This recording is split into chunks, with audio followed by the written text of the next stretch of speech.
Oh, yeah, man. Oh, yeah.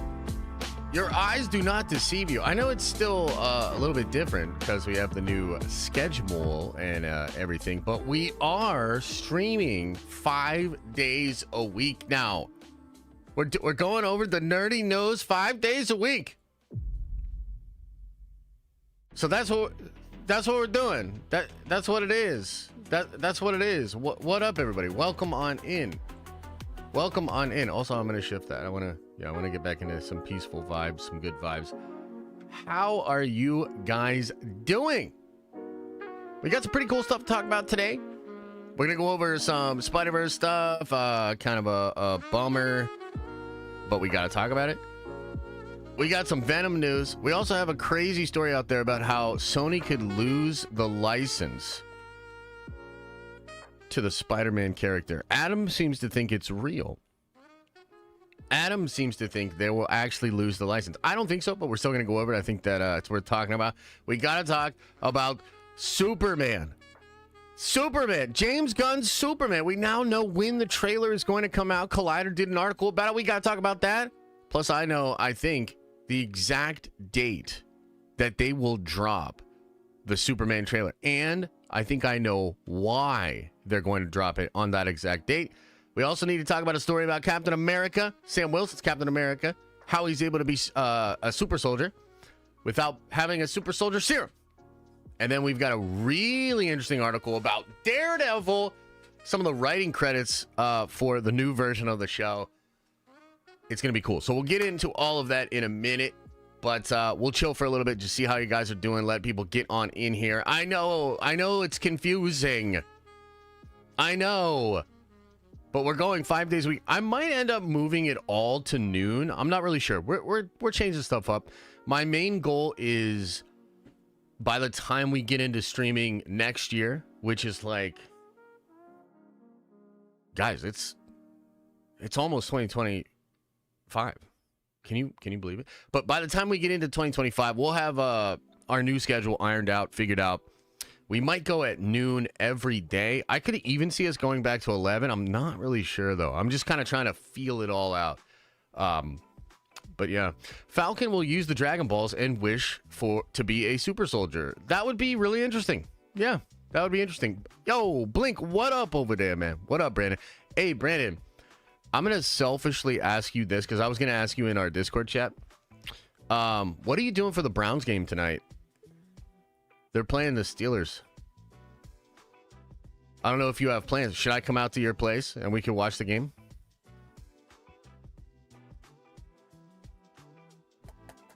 I mean, you know, it'll be fun. It'll be chill. I don't know. What are you doing for the Steelers game? Wait, what? Dude, you need to settle on a timing schedule and stick to it. Oh, come on, man. Come on. You know when we used to do these streams? I think when we first started doing them, I think they were like 10:30 in the morning, weren't we? We might have even tried earlier. We might have tried like 9:30 in the morning at one time too. I've tried a bunch of different things. When I first found your content, I hated you and hated your takes, but I kept watching because you have great news coverage. 2 years later, I now love you and hate your takes. W, man. Hey, diet chicken wings. Well, first of all, what even is a diet chicken wing? That's an oxymoron. But welcome to the community. That's pretty much how everybody feels. You know, they pretty much hate the takes, but they love the Josh. You know, they can't get away from it. So I see you're trying to break my heart today with bad beyond news. Josh, do you hate me?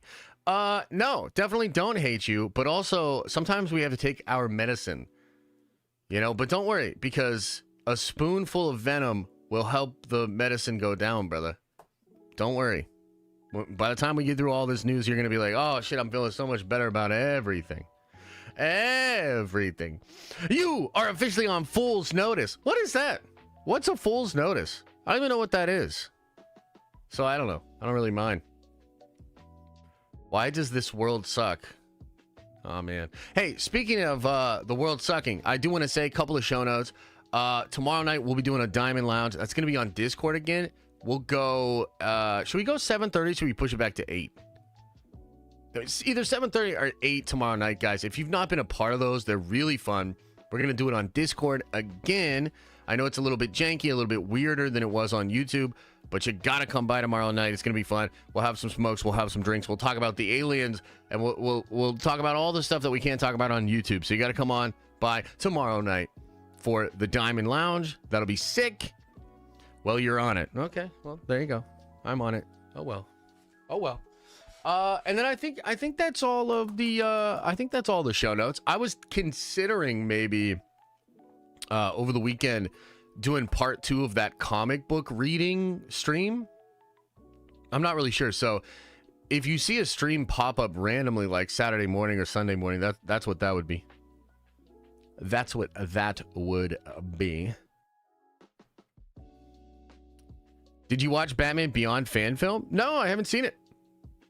Hey, Tim Davis, thanks for the 5 spot. Says a stream for my birthday is just what I wish for. Well, there you go, man. There you go.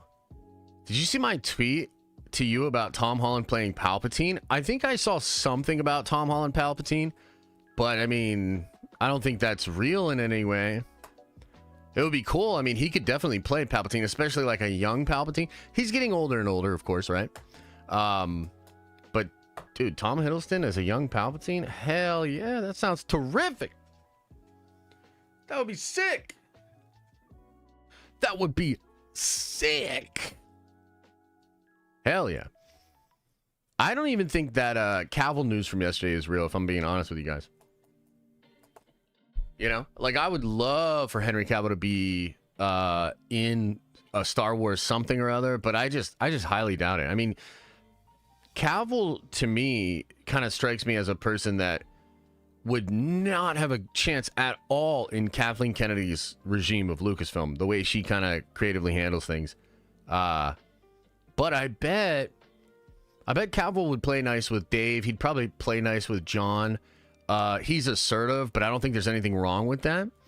Like, if you'll recall, there were some moments even during Ahsoka. We saw this in some of the behind-the-scenes footage. There's moments where Hayden has an insight into how Anakin would operate, and Dave just goes with it. He's like, yeah, no, that's a good point. Let's try it, you know? So I feel like Dave's generally pretty collaborative on that sort of stuff. Josh, your B-Day is in a couple of weeks. Any fun plans? Well, I'm actually going to be hanging out with you guys. Okay? So I have to confirm this, but so December 5th, that's my birthday. I'll be 23 years old, which is weird because I've been, you know, I turned 23 last year as well, so that's kind of interesting.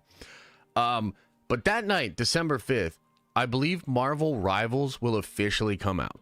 Okay, I think it officially drops the 6th, but on Steam, I think it'll come out like 9 p.m. the night before.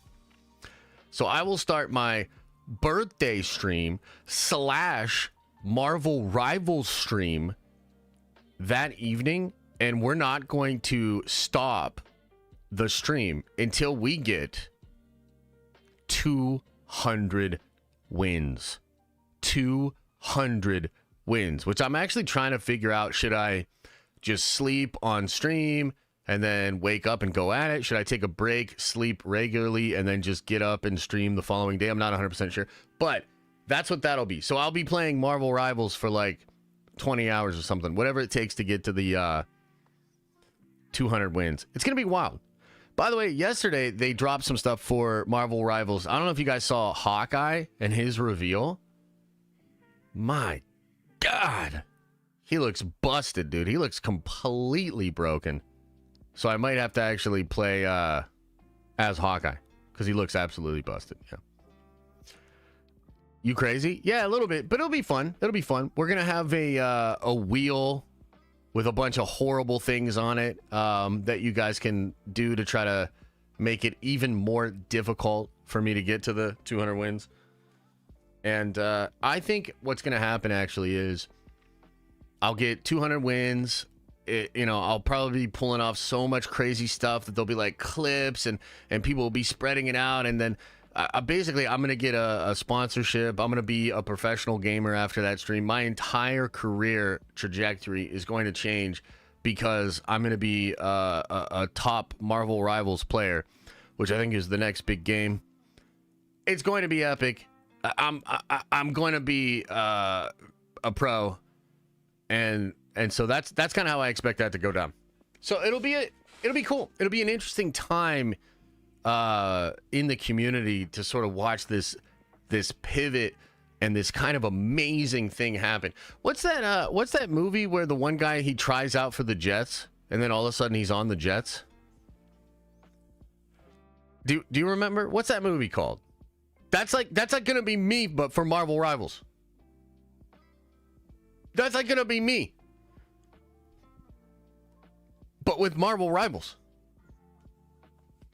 What if you get 200 wins in a row with no losses? I mean, that would be pretty impressive, would it not? Would it not? Are you going to squad up with us for Rivals? Yeah, I'm going to squad up with some people for sure. Like I told Adam I would play with him. I told Ryan I'd play with him. I think Justin's going to be on the squad. So, yeah, we'll squad up a bit. And if you're really good, you can come carry me for sure. You mean the Eagles and Invincible? Didn't I say the Eagles? Or I said the Jets? Exactly. I'm gonna be just like that friggin' movie, dude. But with for Marvel Rivals. This is why you're on a fool's notice. What even is that? What even is that, chat? I don't know. Do you even know? I do not know. Thoughts on Jones Aspinall? I mean, I hope they fight. I hope they fight. I don't know. I mean, John's like kind of incredibly good at fighting. So I think it would be a good fight either way. But I think Tom has the skills to beat him. I think Tom has the skills. Isn't that an Always Sunny episode 2? I want to say it is. I don't exactly remember that episode, though. The Ryan Airy Kang Doom video. Maybe we can add that to the list after we do the news segment today. Maybe we can do that. I mean, the Fool's Notice is making sense. What? Say what? I don't know about all that. Okay, should we get into the news, ladies and gentle beings? I think you know, that's a good little intro. I think we're caught up. I was there in the beta. Put me in, coach. Hey, if you got some skills, man, I'm down. Thoughts on Insomniac Spider-Man PS5 getting no DLC and Wolverine getting no updates? I don't really have any thoughts on that, brother. I know people are upset. I think they have a right to be. So, yeah. What's up today? A little bit late. Oh man, we got a bunch of cool stories. Ooh, I'm excited. Ooh, I'm excited. Ooh. Griffin says 200 wins is crazy. You wild, Papa Josh. Should be a fun time heading to the comic book store. Anything I should check out? I don't know. I can't really say. Is you know, I like what I like right now. The Ultimate stuff is fun. The Absolute line is fun. A lot of people seem to like that Avengers vs. Alien book. I have not actually checked it out, but people think it's good. And then I think, didn't the Hickman Wolverine book, didn't that get like a massive delay? They had to find a new colorist. Thoughts on Sergeant Rock, Daniel Craig? If you remind me later, I can talk about that. But TLDR, DC gonna DC. Real stupid. Is that a real Iron Man mask behind you? Yeah, it is. Yeah, it's real. It's real. It's real. All right, ladies and gentlemen. We've got some epic news for you today. We got to start by talking about Beyond the Spider-Verse. A little bit of bad news when it comes to Beyond the Spider-Verse, but don't worry. We're going to explain everything that is happening. We're going to explain the history of those reports and why we should have probably seen this coming. We also have to talk about Venom. More news out there that Venom will be in Spider-Man 4, this time coming from a Japanese Marvel website. It's pretty wild. We'll get into that. I also want to touch on this report of how Sony could lose the Spider-Man license. It's insanity. It's probably not actually real, but it also gives us insight into why Sony does what Sony does. We also have to talk about James Gunn's Superman. Collider has an article out. They have an exclusive of when to expect the first trailer for James Gunn's Superman. I think I know exactly what date they're going to drop it on as well, so we'll get into that. And then we're going to finish off with a story of Sam Wilson's Captain America, how he can be Captain America without a super soldier serum. And then we're going to finish off with an interesting article about Daredevil and about Charlie Cox's Daredevil and the writers of the original version of that Daredevil show. Guys, it's Thursday, November 21st. This is the Nerdy News Rundown. It's like the news, but for nerds. We got a new logo. That was the new logo. What do you think? I thought it was pretty cool. Maybe we'll put some more bells and whistles on it. I mean, chat. Let me know. Let me know what you think. All right, let's get into this stuff, man. So let us start here with a report about Beyond the Spider-Verse. This one's crazy. Okay, so Sony reportedly restarted the script for Beyond the Spider-Verse after Across the Spider-Verse was revealed. The studio reportedly still haven't decided on the ending. Okay, so this is coming from Brandon Davis. I think Brandon knows what he's talking about, and he dropped this yesterday, I believe, in one of their shows, okay? Now, this is obviously not great news. However, we should have seen this coming, because I'm going to pull this article up here. This was from earlier in the year. And remember, it says right here, industry insider Jeff Snyder has revealed that Spider-Man Beyond the Spider-Verse will reportedly face a delay until 2027. Snyder reported that Sony Pictures had scrapped much of the existing work on the film due to creative reasons. This had seemingly led to a significant delay. The shift also takes into account the upcoming release of Spider-Man 4. Daniel Crichton.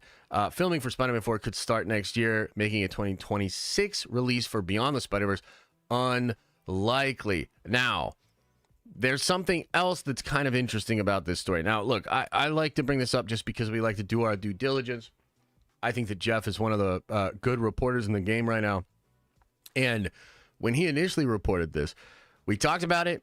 And a lot of people doubted him. And in fact, some of the talent that actually works on that movie literally came out to like kind of soft debunk Jeff a couple of months ago. I'm sure you remember this in chat. But they came out and said, don't believe everything you read or whatever. And man, it just continues to be the case that Hollywood trade reporters and a lot of people that are, like more official journalists, they have a big problem with Jeff Snyder for whatever reason. Okay, so this was reported by Jeff. We talked about it then, and yesterday, Brandon Davis corroborates Jeff's report. So looking back at what was said yesterday, Sony reportedly restarted the script for Beyond the Spider-Verse after Across the Spider-Verse was released. They still don't have an ending. Okay, so that's like kind of the official reports. And I think when you kind of take into consideration what Jeff said, what Brandon said, I mean, that shit's real. That's what's happening. Okay, now, I've also told you guys this before, but, since we're talking about it again, let me tell you what I have been told about this, okay? It is true that the script was basically restarted after Beyond the Spider-Verse, okay? But it's not the case that anything that happened in that movie, Beyond the Spider-Verse, or rather Across the Spider-Verse, had anything to do with that. Instead, the main reason that I've been told that they had to change this is because the original plan for Beyond the Spider-Verse was connected to Marvel's plan for Kang. Okay? And I've said this before. I know some of you guys don't believe it. But this came from a very, very reliable person. There was a plan to have Miguel O'Hara working with Kang. And they were going to connect the Beyond the Spider-Verse stuff to Kang. Okay? So a couple of interesting things you can see in Across the Spider-Verse, there is that Web of Life and Destiny thing. And before they pop up the Web of Life and Destiny, where we also get the shots of Donald Glover as the Prowler, you get the shot of Andrew Garfield, you get the shot of Tobey Maguire. I think you even get a shot of Tom Holland, although I don't remember exactly. There's a multiversal timeline that is fraying that looks exactly the way it was designed in the Marvel Cinematic Universe. Okay? On top of that, I believe that the robot thing that Kang was conversing with, like the AI, or rather that Miguel was conversing with, I believe that was going to end up being connected to like Miss Minutes, AI, Kang, etc. And then, of course, at the beginning of that movie, you have Miguel name dropping. He doesn't exactly say Tom Holland. He calls him the little nerd and Doctor Strange on Earth 199999. Okay, so all of that evidence, plus what I was told behind the scenes, I think what we're looking at here is like Marvel and Sony had a plan, and the third installment of this series was going to pretty directly connect with what was happening in Marvel's plan for Secret Wars and Kang. Okay? So I think that's a big part of why this rework and rewrite was happening. But regardless, it is pretty bad news, right? So you're going to get a delay. I think Snyder's initial report was probably correct. You're probably looking at a 2026, 2027 release date for this movie. I believe, and I actually let this slip out the other day, just like I kind of like accidentally said it. I believe this movie is going to come out the same year as Secret Wars, Beyond the Spider-Verse. And I think that will be intentional. It is even possible that the rewrites that they are doing will actually be now to connect with Doctor Doom and connect with what was going on. Perhaps Sony doesn't want to do that. They might just want to go their own way, because as an interesting addition to this whole thing, right? We, of course, have been reporting a lot on Spider-Man 4, the behind-the-scenes fighting between Sony and Marvel when it comes to that movie. And, one of the things that came out during that period was that Sony wants to continue the multiverse after Secret Wars. They want to still have, especially with their characters, a multiverse to explore, a multiverse to do stuff with, right? So it seems like Sony might be actually pivoting away from any connection to what Marvel is doing and what's happening with Secret Wars. Maybe that's a good move, maybe that's a bad move. But either way, this is a rough one, man. Beyond the Spider-Verse delayed, a rewriting of the script, and then something you never want to hear, is that they still have not decided on the ending. That is a pretty tough thing to hear as a fan, because it's hard to imagine that they will deliver something that's a satisfying conclusion when they're reworking it with seemingly no idea of how to end it, right? So, not great. Not great. I think that, number one, again, got to give Jeff Snyder credit, even though so many people don't like this guy. And, sure, he's done some crazy stuff, but he's pretty reliable, man. If I hear a scoop from Jeff, like, I'm going to take it pretty seriously. He seems to be proven correct here. Now, one little side note here, a small little possible footnote, is we still have Alex Perez of the Cosmic Circus hinting that something Spider-Verse related is going to happen in December. So if another update comes out and it sort of disproves these reports from Brandon and from Jeff, of course I will cover it, and I will, say, wow, they got that one wrong. But from where we are standing right now, it seems like Jeff was right. I think Brandon's right. I think Beyond the Spider-Verse is getting delayed. So I'll now open it up to chat a little bit here. What do you guys think of the delay here for Beyond the Spider-Verse? And do you think that they should continue to try to connect this to Marvel, or do you think that they should go their own way? Let me know. Chris says a Bravia commercial. Well, the Bravia commercial is absolutely a thing. This is, of course, the sort of like fixture that was put up in Queens, New York. A lot of people initially thought, oh, it's Beyond the Spider-Verse. It seems like they're trying to sell Bravia and maybe a Bravia streaming platform or catalog that's connected to the Across the Spider-Verse movies. Yeah. But I don't think that has anything to do with Beyond the Spider-Verse. This delay is crazy. I mean, it is crazy. You know, we've been talking a lot this week about how I think the appetite of audiences is like accelerating. So it seems like the studios are having trouble with production. And it also seems like the audience's expectations for content is like accelerating, right?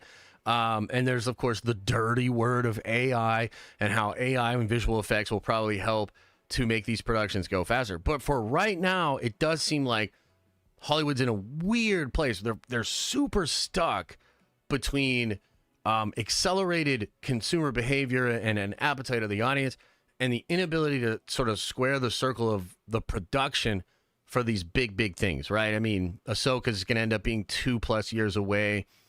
2+ years for your House of the Dragon seasons.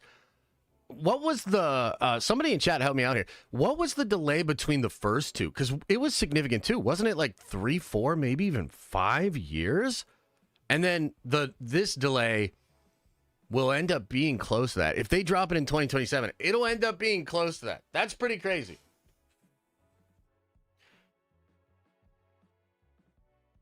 That is pretty crazy.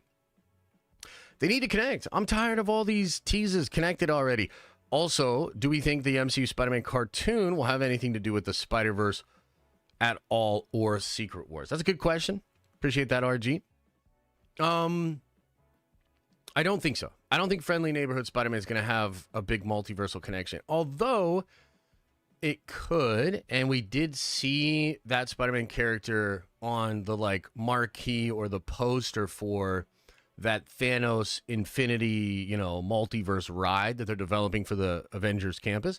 So like maybe, but yeah, no, I agree with you. I think they should connect it. I mean, I think they should have a Doctor Doom-esque connection. But again, it's also possible that like from their perspective, they're like, we can't really rely on them anymore. Like we don't want to do this. They're already hurting us, right? And then part of me too is like a little bit worried because apparently Lord and Miller and Sony are beefing pretty hard about the budget of Spider-Man Noir. Now I've told you guys I'm super excited for Spider-Man Noir, but there are reports that Sony and Lord and Miller are beefing about the budget and what should be allowed, allotted to them over there for that. If they continue to beef, I mean, that could even do more damage to this delay. That could be kind of scary. I mean, if they lose Lord and Miller and there's this massive delay, I don't know, man. That is an all-time bad fumble, to be honest with you, if they do that. So, yeah, we'll just have to see. We will have to see. You said studios should use AI to speed the production up for animated movies. Would you say the same thing for Beyond the Spider-Verse? The trouble with Beyond the Spider-Verse is, I mean, it's a celebration of animators, animation style. It's really like elevated animation. All the different styles they use different frame rates. It's like, it's pretty wild. And I frankly don't think the technology is there yet with any kind of AI or image creator to match what they are currently doing. So I don't think it's going to do anything to this film. And I don't think they can use that technology at this point, right? But in the future, I think a lot of those things will be able to be sort of helped, by that technology. It's kind of like what Ben Affleck said in that clip that's going super viral right now. And he's like, yeah, but maybe you don't need 1,000 people to render something. You know what I mean? And that's probably true. So I think I'm not an expert in that field.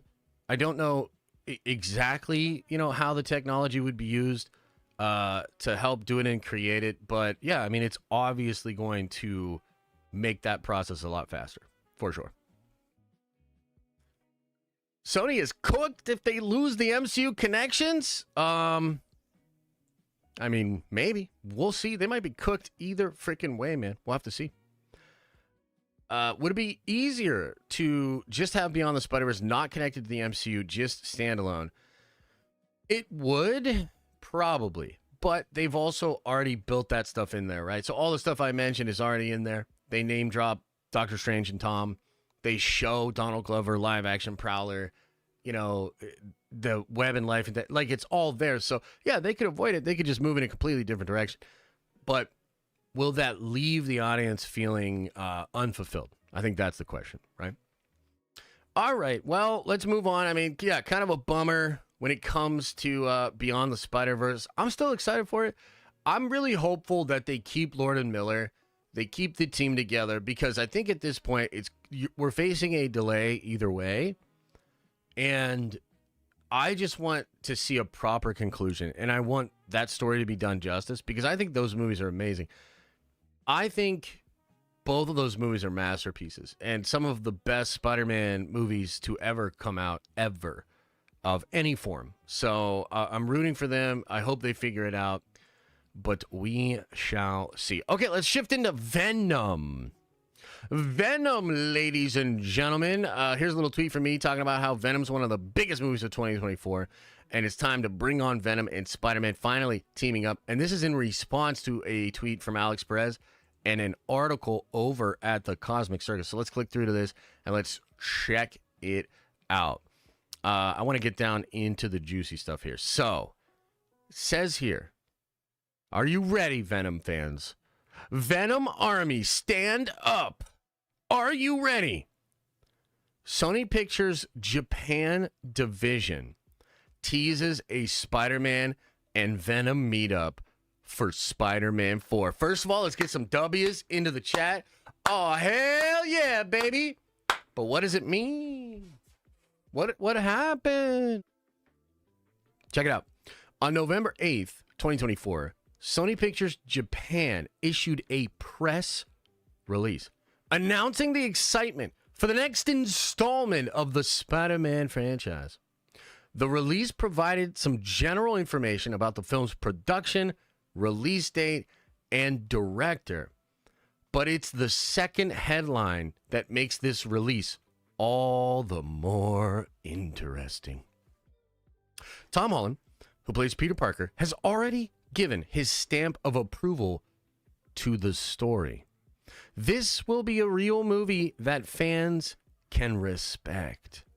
Is Tom Hardy, who plays Eddie in the Venom series, ready to take part? When translating the release, the headline reads, Tom Holland, who plays Peter Parker, has already given his stamp of approval on to the story. This will be a real movie that the fans can respect. Is Tom Hardy, who plays Eddie in the Venom series, ready to take part? This is the first clue regarding Tom Hardy's possible involvement in Spider-Man 4, but the release goes on. Although it is the last film in the series, Tom Hardy, said, in fact, I should not say goodbye to Venom, but welcome to the final stage. Venom's story is not over yet. He still has a lot to do, leaving the possibility of future depictions.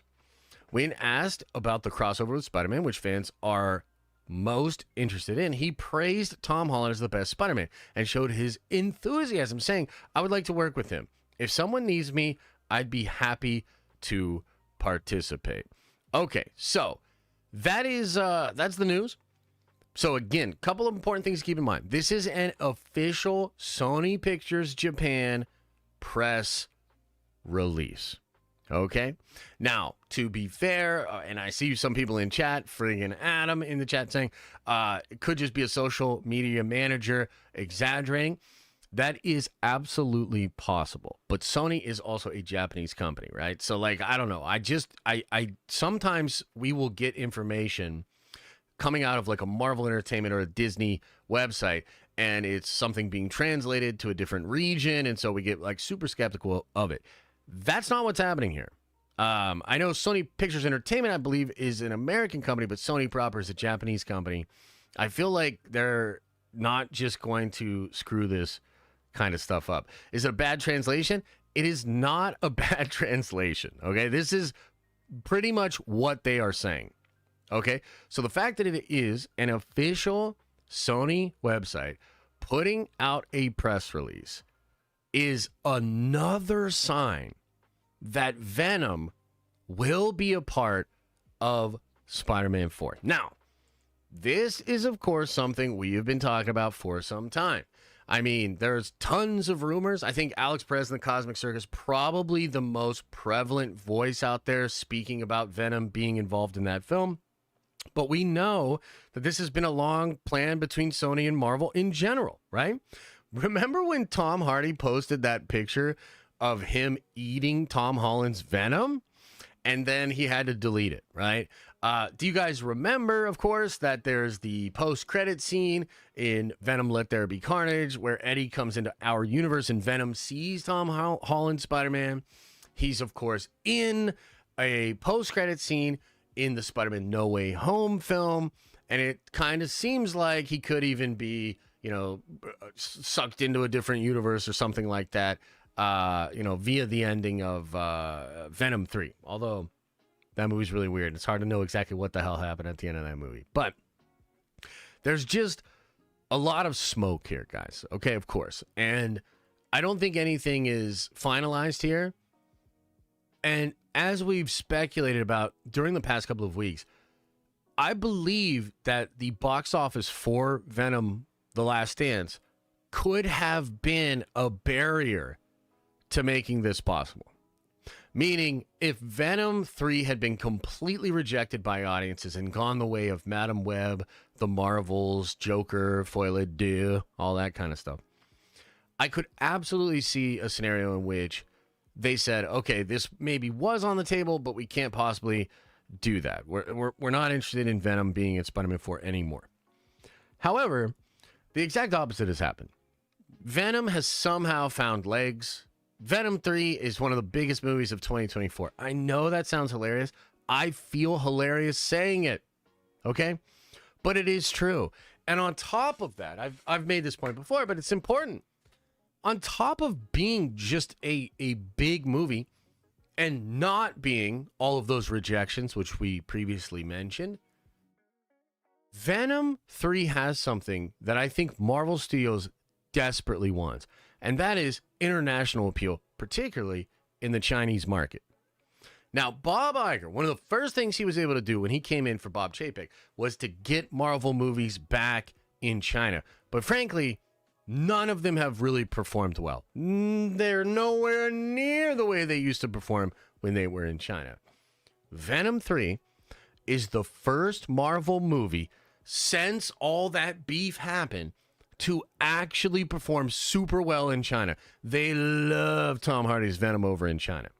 So because of the international success of Venom 3, and particularly because of how it operated in the Chinese marketplace, I think Kevin Feige is super open to Eddie Brock, Tom Hardy as Eddie Brock, and Venom being in Spider-Man 4. So this is just another little piece of the puzzle.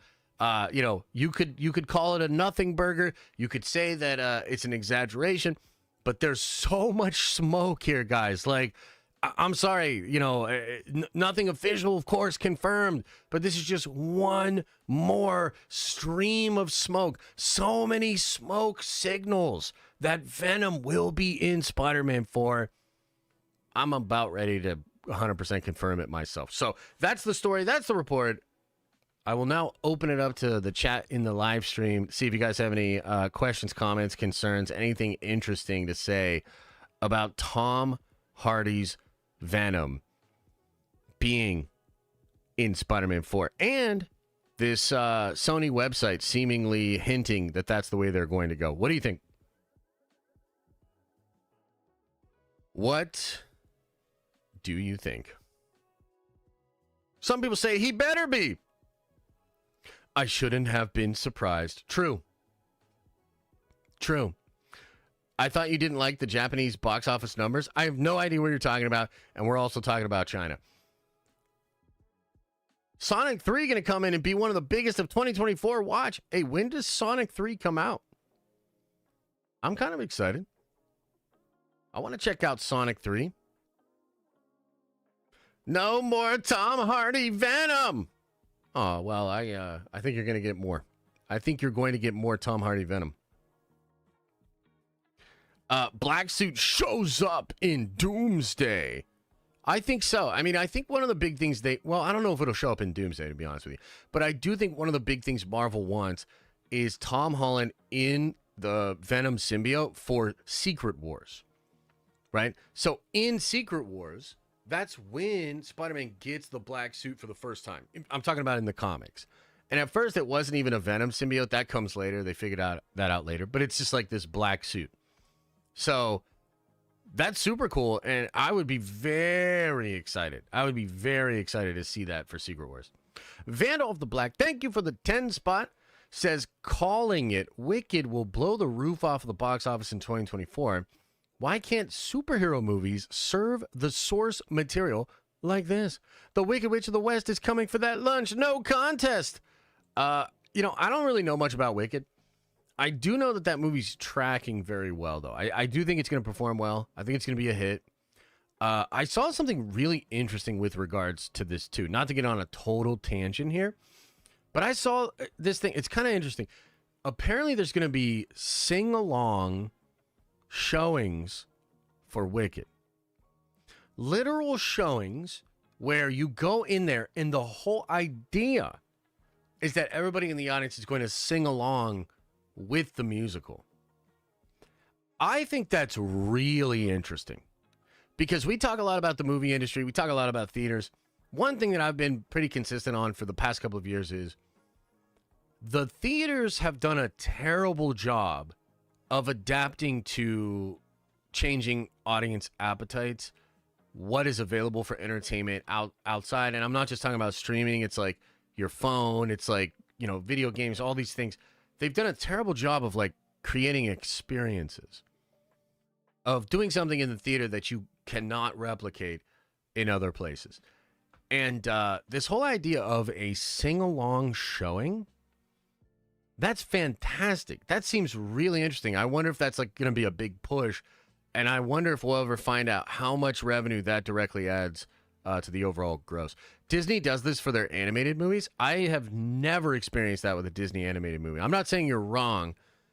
I just have not experienced that. Has anybody else experienced that? Because you'd think you'd have to note that. Because like if I went into a movie and I wasn't expecting that and people started like singing, I'd be like, get me out of here. Get me the hell out of here. I can't do it. So if this is true, does that mean Spider-Man 4 will have Tobey, Andrew, Tom Holland, Zendaya, RDJ's Doom, Marissa Tomei as Aunt May, and Tom Hardy Venom? Dude, that seems impossible. I think all of that is going to be in there. And I think the fact that you think it's impossible is correct. I'm not even going to say like you're wrong or like, oh man, you're being crazy. That's how you exceed expectations, though. It kind of reminds me of the No Way Home thing where, do you guys remember that there were people all the way up until we saw that movie that didn't believe that Tobey and Andrew were really in it? I don't know if you guys remember this, but literally, like, dude, I'm telling you, we saw 8K footage of my man Andrew Garfield in the costume just chilling. Okay? 8K, guys. And there were still people that didn't believe it. There were still people that thought it was impossible. And I think that's a part of why it was so shocking and so exciting, right? So, Spider-Man 4 is not just a Spider-Man movie. It's a really important piece to the story they're trying to tell to close out the multiversal saga. And so I think, your shock, your disbelief at how they could pull that off with all of those actors and things like that. Like, no, that's totally reasonable. It's just the fact that they're going to exceed that expectation. They're going to do it. People in this very chat. No, that's what I'm saying. It's like, dude, I remember. Like, some of y'all were like, I won't believe it. I don't believe it. It can't be. And I was like, all right, like, I'm telling you, it's real, but, whatever. But it's also kind of interesting because, and I'm also so curious. Man, you got me really rambling. You got me on a tangent here, but this is kind of interesting. Due to the way that Spider-Man No Way Home was marketed, even I, sitting there in the theater, watching the movie before anybody showed up was like, what if it's not real? Because remember, they didn't show it in the marketing at all. The marketing instead focused on the Sinister Six and all the different villains. So even myself in the theater, there was just this shred of doubt because it had not been officially confirmed in any way, shape, or form. They wouldn't even acknowledge it, right? It was wild. That's kind of cool. And I hope they do that with Spider-Man 4 as well. Yeah, I hope they do that. That would be kind of cool. But anyways, guys, look, the overall story here, like the real dealy dally, is that it really is looking like Venom is going to be in Spider-Man 4. That's like actually one of the least crazy things that's going to happen in that movie. You know, we've talked about a lot of the rumors, etc. But yeah, that's pretty wild. Now, I also wanted to bring to your attention this thing. So, you know, one of our nerd vengers here, Adam, he had this absolutely wild take because he believed this. Okay. This is an account on Twitter called We Love Physical Media. And they say here, Sony could be in danger of losing the live action rights of Spider-Man. First of all, do you think that would be a W? Chat, if they lose the live action rights to Spider-Man, is that a W or an L? Put it into the chat. Allegedly, the contract they have with Marvel says a film has to go into production every 3 years and 9 months from previous, and the movie must release every 5 years and 9 months. Okay. So a lot of people saw this. It got spread around kind of crazy. And even I got caught up in it a little. I was like, oh, man, that'd be crazy. Because I thought to myself, how wild would it be if, like, all this fighting about Spider-Man 4 was, like, Feige's 60 chess move to, like, push Spider-Man past that, okay? But here's the thing. And I had to bring this up to Adam. You know what I mean? Again, because he's a little confused by it all. Venom 3 just came out. Okay. You know what I mean? And Venom 3 is technically a Spider-Man movie. It's not a Spider-Man movie, but it's a movie that uses characters controlled by the Spider-Man license. Okay? So, all of a sudden, Sony's plan here makes just a little bit more sense. Because we've been like, dude, what are they doing? Like, what are they doing with Madam Web? What are they doing with Kraven? What are they doing? This is what they are doing. All of these movies continue to push the license ahead for them. And this is kind of funny because it reminds me of the Cormac Fantastic Four movie, which we did a watch party for recently. But in the 90s, Fox was going to lose. Actually, I think this might have been before Fox acquired the license, but the company that had the license to the Fantastic Four was going to lose that license, okay? So then they hire McCormack, they get the script, they shoot a Fantastic Four movie on like a shoestring budget. It's kind of hilarious how low the budget was for that movie, right? And then, they basically shut it down and never publicly released it. Now, it has leaked. You can watch it for yourself. It's pretty funny. It's pretty cool. But that was like the studios just making something, probably taking like a $10-15 million loss to be able to keep this license for that film, for the Fantastic Four, in, perpetuity. So I wanted to bring this up because, number one, Adam was wrong. It's okay. We all get stuff wrong except for me.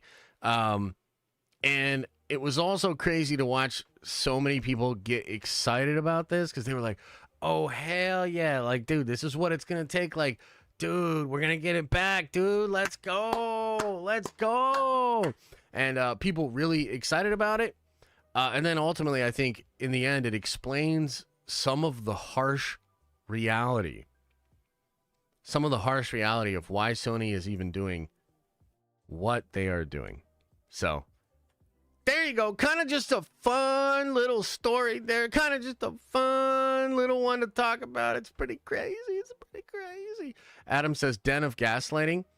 That's not real. And if it is real, I didn't do it. All right, let's move on to Superman.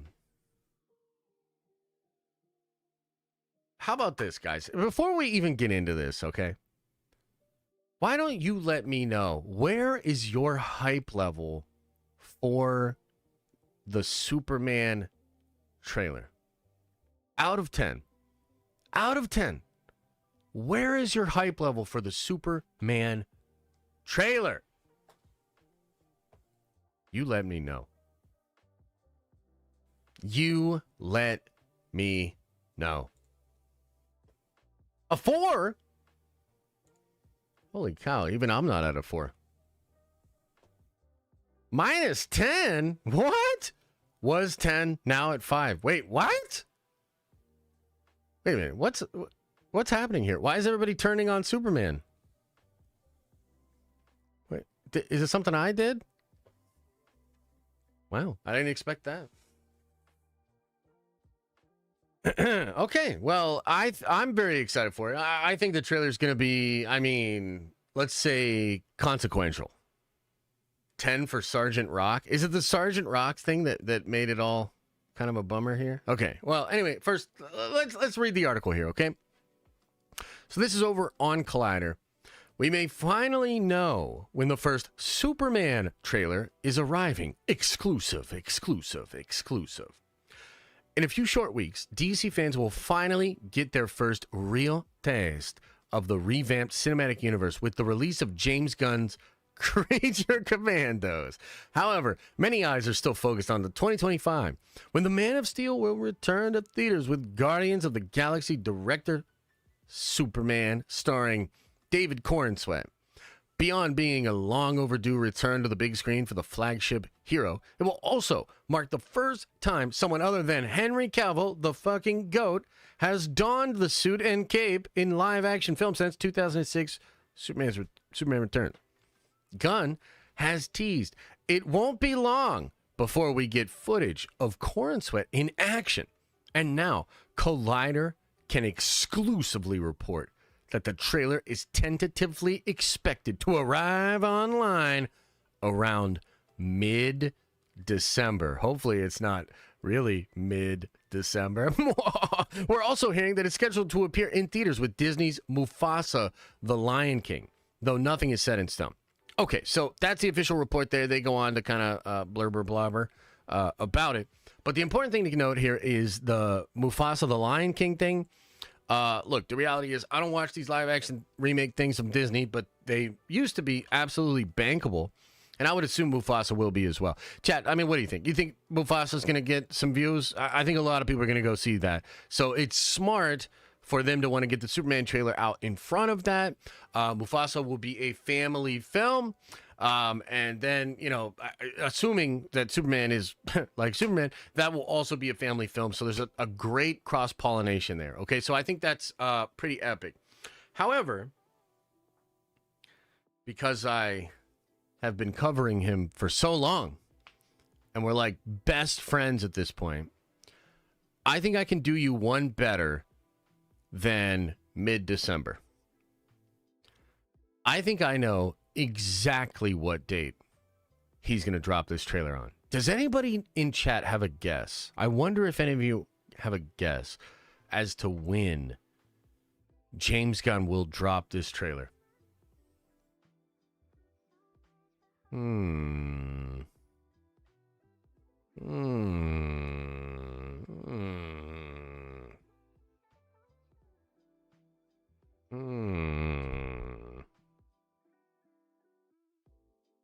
No, everybody's getting it wrong.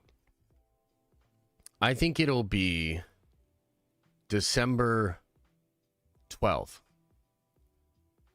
And do you know why it'll be December 12th?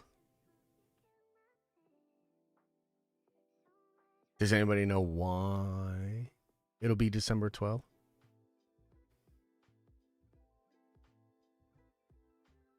Because that is the day that the Man of Steel trailer first dropped. I believe that James Gunn will drop this on December 12th. And I think he will, you know how he always does that stuff where he's like, oh, and it also happens to be International Pet Month. You know what I mean? And he's like, all that sort of stuff. I don't know if he'll mention it or not, but I assume, because I mean, my belief here is that he wants to throw as much underhanded shade as is possible. I know we have a disagreement in the community about this, but I personally feel that the comments recently made by Gunn about tearing Cavill's suit to shreds are underhanded, petty, and just basically quintessential James Gunn. So I'm putting it out there. I think it'll be December 12th.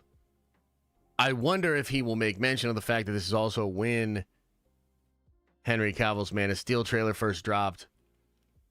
But I'm going to put that out there. Now, Justin says, you realize that because you said this, he's going to release it on the 13th. He might. This is the game we play here. This is the chess game that we play. Me and James Gunn, brothers from another mother. But I calls it like I sees it.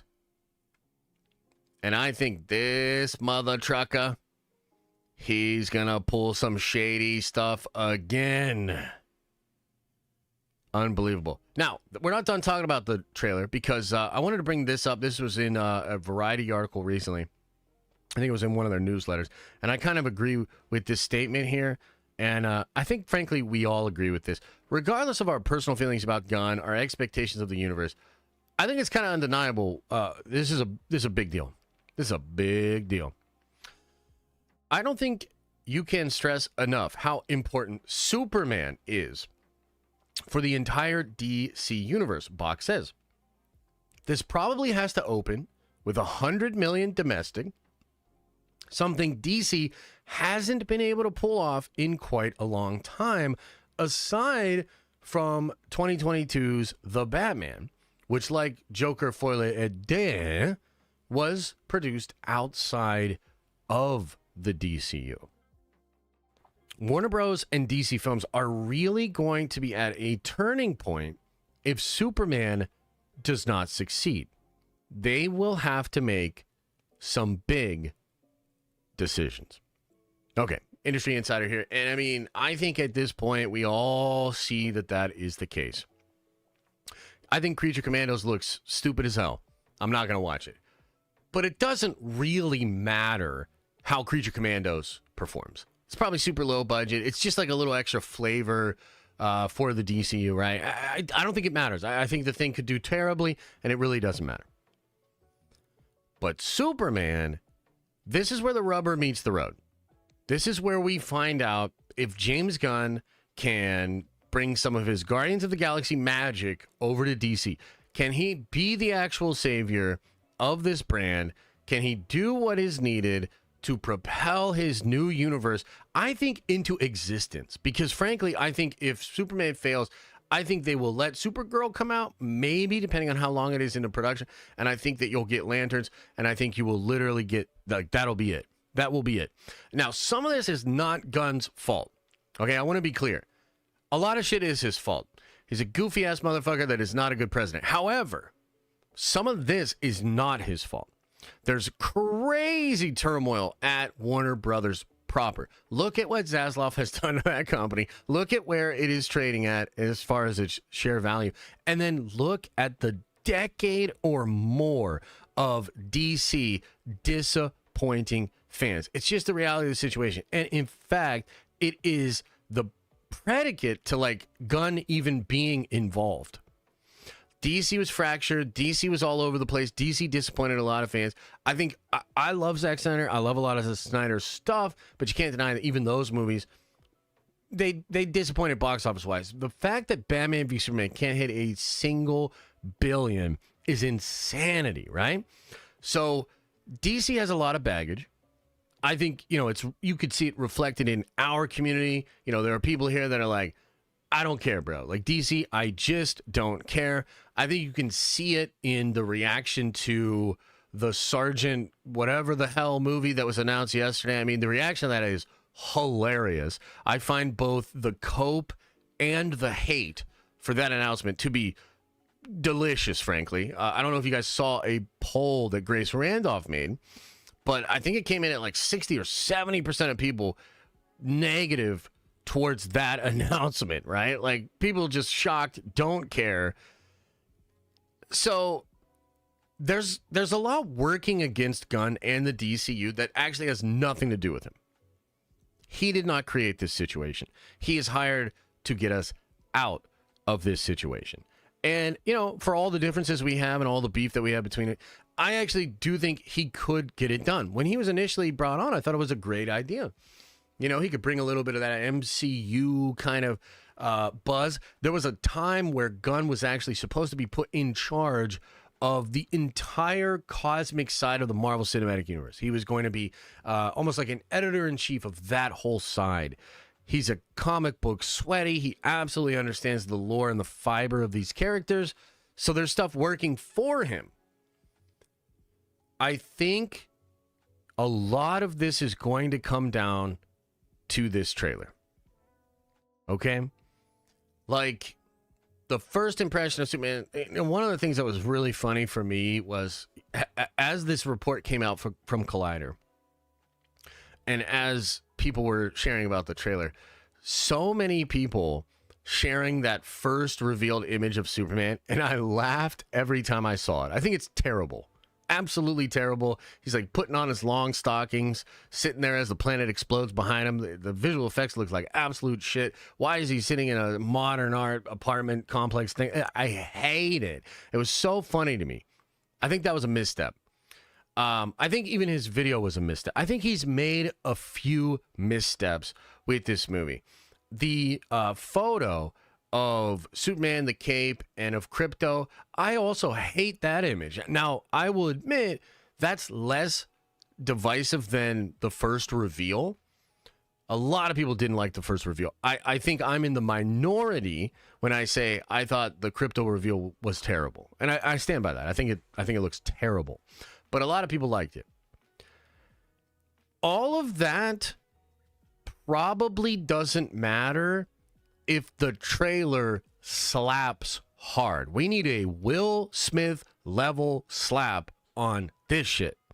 And if he does that, if it hits, if it feels right, if it looks epic, if it looks like a fun time in the movie theater, if it feels like a return to what DC should have been, if it can inspire hope, if it can get people generally hyped up, all of the bad stuff gets erased. Truly. I truly believe that. Trailer is so important. But if it comes out and it's even just okay, I think all that baggage comes right along with the movie moving forward. I saw the reaction yesterday on social media. It's quite interesting. Of course, a lot of people are excited. Of course, a lot of people are trepidatious. There are people that have already decided that they hate it. The conversation generated when this trailer drops is going to be so interesting to watch. And I think it's the best opportunity they have to turn some of the negative stuff around, to set up real hype for this movie. And they're either going to shake off all of the, errors, just bad promotion or whatever, or they're carrying it through to the film. I would dare say this is maybe the most important trailer in modern comic book movie history. I can't really think of a trailer that's more important. Maybe the first trailer for Fantastic Four will be, pretty close. Maybe the trailer for Doomsday will be pretty close. But frankly, even if those trailers came out and they were a little bit mid, I think Marvel has enough goodwill that they'll be able to overcome it. DC does not have that goodwill. They just don't. So DC, and by the way, I really and truly believe this, and it's anecdotal, but I think a lot of you probably feel the same way. Outside of the bubble, right? Outside of the niche, outside of the people that watch this show, that watch our content, in the general audience sphere, dude, DC is even worse. And I think it's just, it's sort of over time an earned reputation after disappointment after disappointment. I think what they did with Joker, like, dude, frankly, like Todd Phillips, brother, like he legitimately did damage to Superman. I don't know if it'll stick, but he did damage. Outside of this niche, outside of this fandom, the normies, bro, they do not give a shit about DC. So he does not have any of that goodwill that Marvel has. And even Marvel, a lot of their goodwill has dwindled. But what I'm saying is, because he doesn't have that, the trailer needs to reestablish that connection. The trailer needs to reach out into normie circles. I think the Mufasa deal is brilliant. I think that's great. Put it in front of Mufasa. You'll get a lot of views there. It has to resonate with a mass audience. So this is an absolute massive deal for the future of this whole thing. Now, let's talk about the rumors of the screening. Is it possible that the screenings went poorly and that they're scrambling a little bit? I think that's possible. And if that is at all reflected in the trailer, like, here's what I'll say, okay? My worst fear for this trailer is that it's going to feel like Guardians of the Galaxy with Superman. That's my worst fear. And if that's reflected in the trailer and it just feels like this goofy James Gunn version of Superman, oh man, like I just don't know. I mean, maybe that will actually resonate with the normies. I think a lot of us hardcores are going to reject that wholesale. So it's possible, based on what we see in the trailer, we'll actually get an idea of what's really going on with the screenings. And I wonder if the trailer will be different than the one we talked about a couple of weeks ago. Remember, we brought up the one gentleman, he had leaked information about the trailer. Just a couple of things that he said in there. We don't know if this is true, but we're going to find out. John Williams score, Superman fighting a kaiju, Green Lantern flipping tanks with the ring, Superman battle damaged in the snow, landing, like, you know what I mean? And I thought a lot of the stuff that was described in that leak seemed cool. But is it going to have, like, one of James Gunn's favorite songs from the fucking 80s in the back half, and then it just all feels like Guardians of the Galaxy? I don't know. We're going to find out a lot. We're going to find out a lot when we see this trailer. No more hiding. Show us what you got. So, the official report from Collider is that it's coming in mid-December. My prediction is December 12th.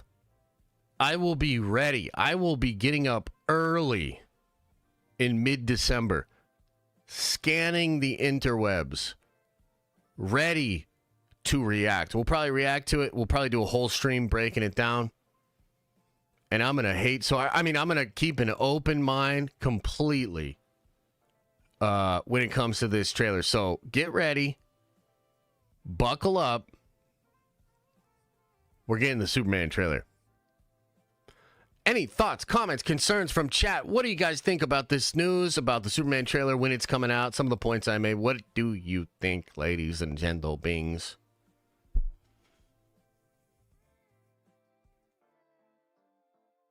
DC Comics are not that interesting to me. Yeah, I get that. I think a lot of people feel that same way. We're going to shred that trailer. I mean, we'll see. We'll see how it is. look, I'm ready to get excited about Superman.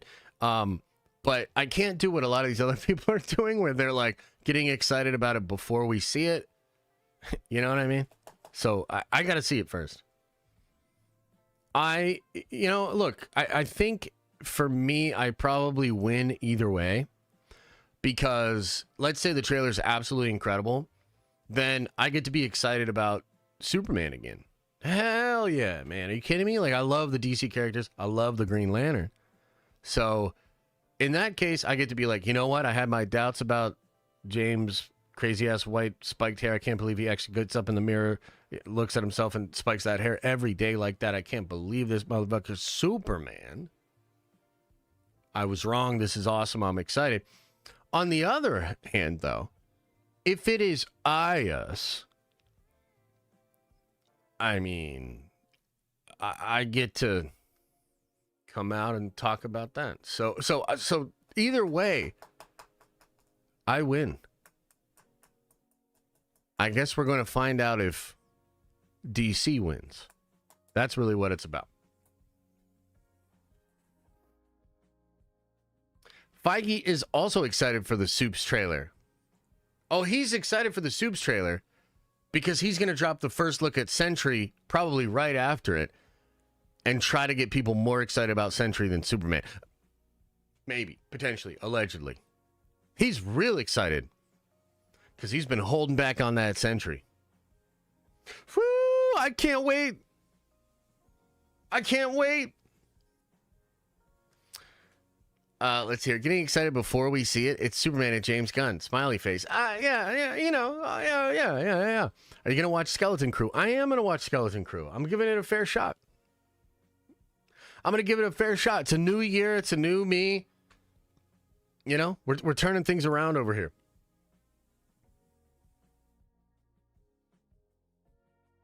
What were you playing before? I'm peeping that Xbox controller. I was actually playing Space Marine 2 last night, man. I still love Space Marine. I'm still stuck on Space Marine. Yeah. I would be more excited if this was a new Batman movie instead of Superman. Fair. I liked your Ahsoka coverage. Thank you. Same, but Skeleton Crew looks like Ayas. I mean, I have my doubts about that show, but I'm going to give it a fair shot. This is a goddamn family stream. I've never been a Marvel fan. It was just a side piece since DCU was garbage. Fair, man. Understood.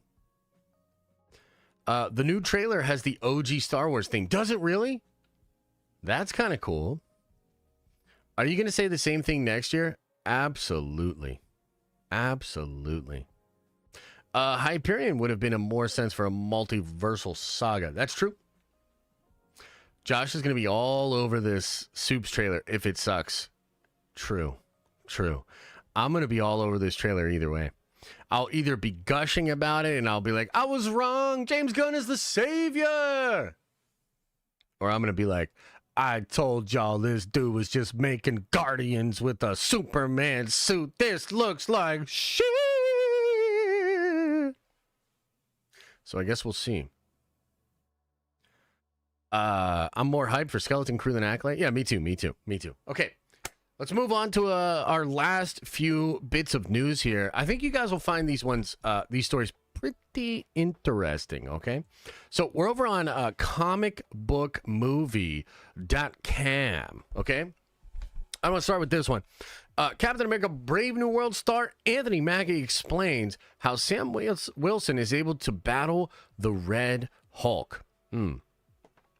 Sam Wilson became one of the MCU's new Captain America in Falcon and the Winter Soldier, though we won't get to see what he can really do until next February's Captain America Brave New World. While the movie appears to be going for the same grounded tone as 2014, 2014's Captain America the Winter Soldier, Sam will also be pitted against Red Hulk. He's an immensely powerful foe who would give Steve Rogers a run for his money, never mind a regular guy like the former Falcon. Talking at Disney's APAC Content Showcase in Singapore, so that's where that showcase was, Anthony Mackie addressed how the new Captain America will deal with the superpowered threats when he has no super soldier serum pumping through his veins. Sam's evolution is simple. He's still a counselor. He's still serving soldiers, but at the same time, now he's a leader of his community in the country. It's very different with the serum. You can fight anybody. When you don't have the serum, you have to be smart and engineer different ways of defeating enemies. With Sam, him being a counselor, he uses more of his brains than brawn.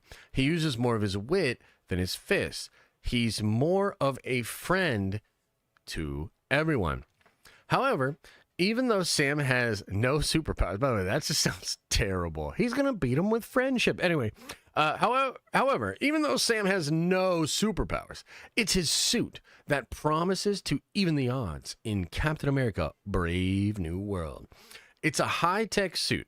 I went to Wakanda, met with everybody in Wakanda. We had dinner. It was a great time. They threw me a welcome party. It was dope. But when I was leaving, they gave me a suit, right? I put it on, I can kick harder, I can fly faster, and it gives me the ability to be more agile in my skills. So it's taking all my skills to a completely different level. While Mackie was clearly having fun with those remarks, this is confirmation his suit will enhance the hero's ability, including his strength. As for what fans can expect from the latest Captain America adventure he teased, if you look at these Marvel movies, they go with different genres. You have a fantasy world, you have a space world, you have the raccoon world. What? With the Captain America stories, it has always been the realistic grounding world. This movie stays in line with the original Captain America, of that thrill, of that espionage, of that grounded nature with storytelling, and really investing the actual audience into the story. Okay, so we have comments from Mackie. So just to kind of recap this for you guys, he's a counselor and he uses the power of friendship. Because of that, he went to Wakanda and used the power of friendship to get a new suit. And the new suit gives him more strength, more agility, and kind of like gives him powers. So that's that. Yeah, what are your thoughts? Before I get into it, what are your thoughts, comments, concerns, questions about how Anthony Mackie will be fighting without the super soldier serum? What do you think? Let's talk it out. Yikes. So what you're saying is he's really got an Iron Man suit going on. Yeah. Justified. Ugh, this sounds so fucking whack. Yeah, I mean, look, it could be cool. It could be cool. It could be cool. Oh, no.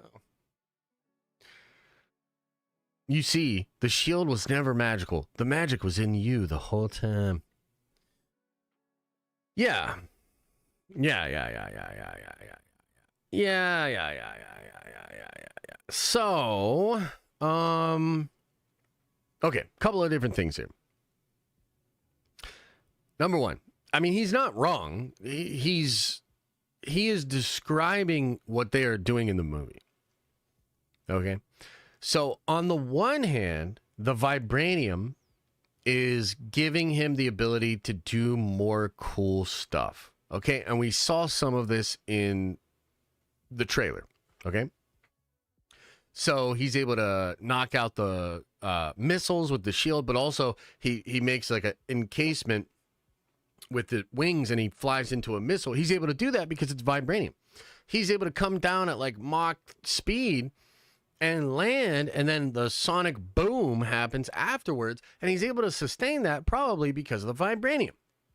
Okay, he gets a car thrown at him by the Red Hulk, and he's able to slice it in half with his wings because it's made of vibranium. He also has those little drones that are made of vibranium. So he's like kind of, I guess, Black Panther-esque with all this vibranium. Okay.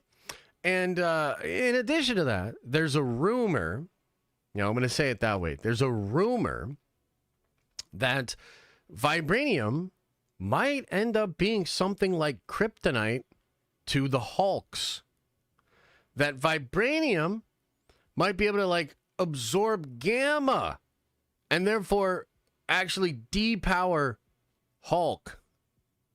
So it's almost like vibranium is like kryptonite for Hulks.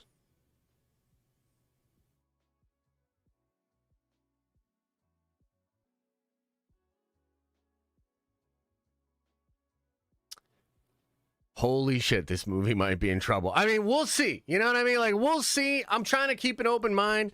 I if there's like enough like cool stuff, like I guess if Sam's able to do like a lot of really crazy stuff, then that'll be cool. But damn, that's feeling a little Deus Ex Machina. That's feeling a little plot armory. Wow. Well, I guess we'll see. We'll see how it plays out in the film. But I did think it was kind of interesting because he's talking about, it makes he's more agile in his skills, so it's taking his skills to a completely different level. Now, something that I might do, and I don't think they're going to do this, but I'd love it if the vibranium itself had some kind of radiation that was seeping into Sam's body and actually biologically affecting him, right? Because remember, that vibranium technology, like the heart-shaped herb, it has vibranium in it. And so part of what happens is a spiritual component to it, like a metaphysical component to it. But there's part of it is like the vibranium itself is giving the Black Panther some form of power. Okay? So like I would like something like that maybe, but I don't see them doing that in any way, shape, or form, right? So this is, you know what this is? This is a little bit of like Batman energy. Where, like, there have been times where Batman gets powers, but for the most part, it's not something the writers do. And that's because Batman, he represents, like, peak humanity. Like, in the sense that without actual powers, without being a metahuman, Batman represents the upper limits of what is possible for a human, where he can actually compete with metahumans because he is so dialed in. Okay, Batman is locked in. So, are we trying to say that Sam Wilson is Batman levels of locked in? And will audiences be able to accept that? You know what I mean? Like, I guess that's going to be the big question. I am a little bit concerned that Sam is going to be able to beat the Red Hulk too easily. You know what I mean? So if he's just able to like beat Red Hulk pretty easily, that's not going to feel good. It's not a good way to set up Red Hulk. It's going to make people feel like Anthony Mackie is a Mary Sue, all these sort of things. Plot armor, whatever you want to say. There's more harsh ways to say that as well, right? I think some people will take that route. But it's interesting. So I wanted to update you. I wanted to kind of explain like what he's saying, what I think it means. And this is homie out there I mean, he's promoting. Like, this is him promoting, right? So he was in Brazil, then he was in LA, now then he was in Singapore. They're flying this dude all over the globe and having him talk about it. But and by the way, like, I feel like his mic game needs work. Like, how is nobody telling him, like, bro, a lot of the shit you say is so cringe. Like, I went to Wakanda and met with everybody, had dinner, it was a great time. No, like, don't say that shit. You know what I mean? Like, it just comes across like super cringy and pick me energy. It's the same thing like when he talks about, like, I've got Harrison Ford, tell Tom Holland that. Like, it just doesn't feel good, man. It doesn't feel right. So I'm pretty concerned. I'm concerned for the movie. And when this is them actually coming out there and this is their promotion for it, oh boy. Oh boy. Okay, so any thoughts, comments, questions, concerns about that, guys? What do you think about that? I thought it was funny. Well, I didn't actually hear him say it, right? I read what he said, and it sounds pretty bad in the transcript. It could have come across better. I know he also said something about his favorite animation or his animated show was Teen Titans Go, and he loves the episode where they all just shake their ass. Have you seen this? Let me see if I can pull this up. This is hilarious. Let me see if I can find this. He's such an unserious person, dude. like, what are we doing here, bro? Let me see if I can find this. Oh my God, this is amazing. Check this out. This is amazing. Anthony Mackie says Teen Titans Go is his favorite cartoon. Quote, go online and search the Booty Scooty episode. It's amazing.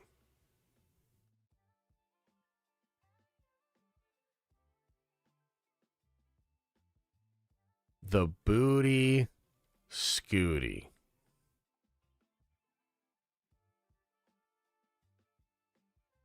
Okay.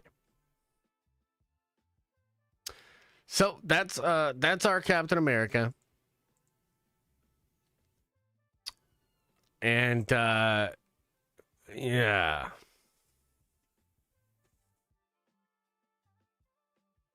The Booty Scooty.